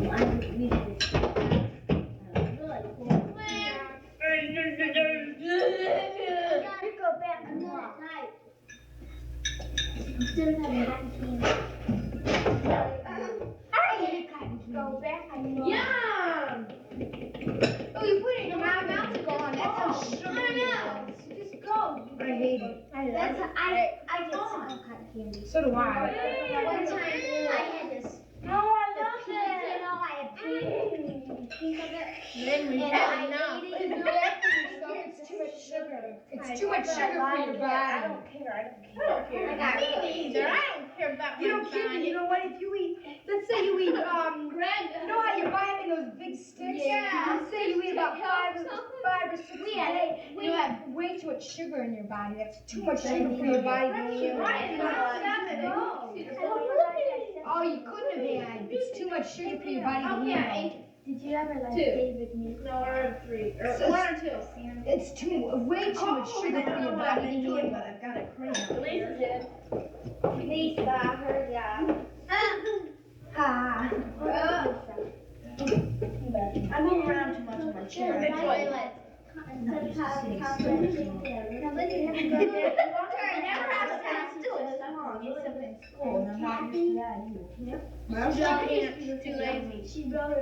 You guys watch this? And So is Patty.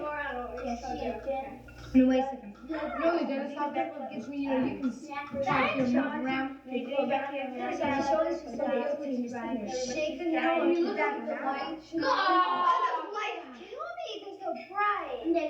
I keep looking at them. I come right here in front of them. Oh, I love that. Oh, I love to look at that. Then I blink and I can see something that I never have seen before. That must be better. And then we move your tongue around. Once I did, the nurse is always talking to me and she goes, "Your tongues are my worst enemy." Yeah, Did you know that? You know that air thing that takes all the slime out of your mouth? My tongue keeps going up. I know, my tongue keeps going up. You gotta do it. I wish you would. He's coming back next year. I watched everybody fighting the black people. You know that thing? Both heads together. He's coming back next year.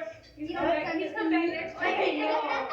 And she always sprays hot water in my mouth and her It's cold. I swallowed all this stuff from the holes that he takes for your braces. I know, that's it. Smell it now, it smells like a pickle. Yeah, it's going.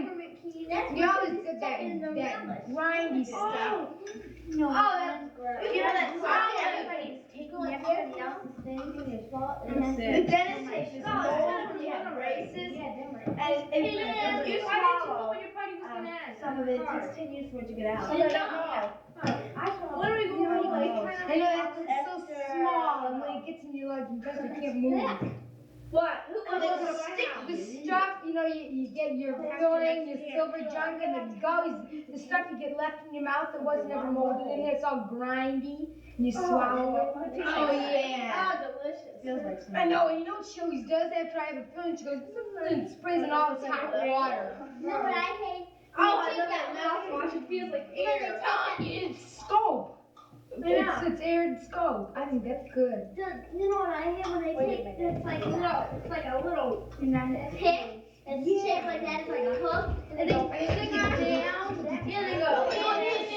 The other day, on Friday when I went here, and I go, ow! He pushes real hard so you go down like this, and he's picking at my cavity, and all I can think of is if he misses my tooth and he hits my gum, I'm gonna swear. I'm so mad. He was going, real low. And you feel that it's gonna slip right down your Oh, thanks. It's really gonna help my teeth. No. It's like teeth against the chocolate. Oh, I know. Oh, I'm just gonna touch it. Don't worry that. No, my phone's right with the little handful. No. What?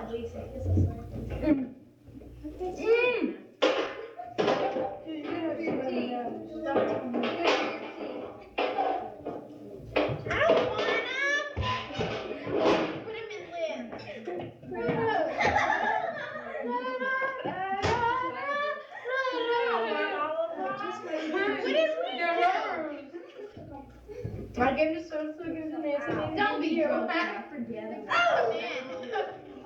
Excuse me. I'll take one.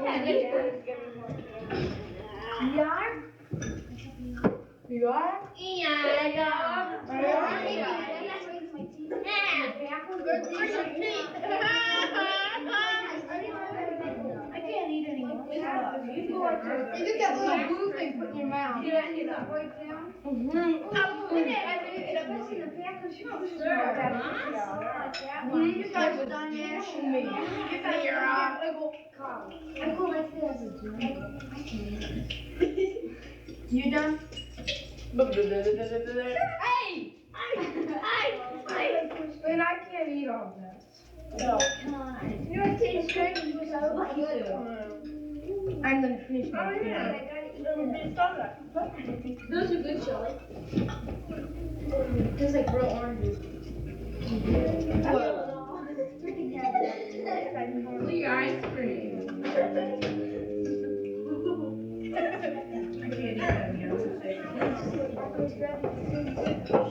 Oh, there you are.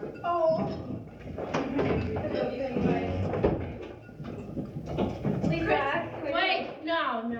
Come on. Don't. Oh, I'm sweating. My pants are wet. All right, now you don't get any ideas. Don't. She's sweating. But you be in school, I get up, my legs are wet. Same with me. I stick to the chair. Yeah, I sweat. I know. Like this and you're full of Sometimes my underwear does that. They get all jelly.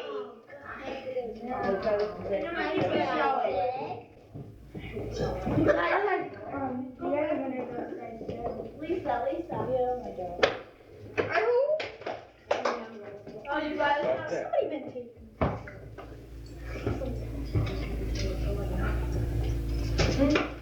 When? And What? Ready? you see mine. Is it? No. I bet you it is.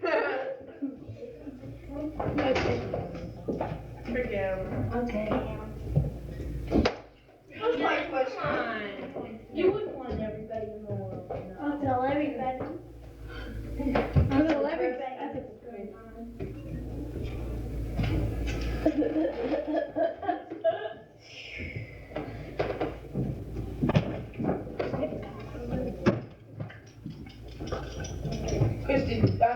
Lynn tries it out just to make sure there's no stick over in it.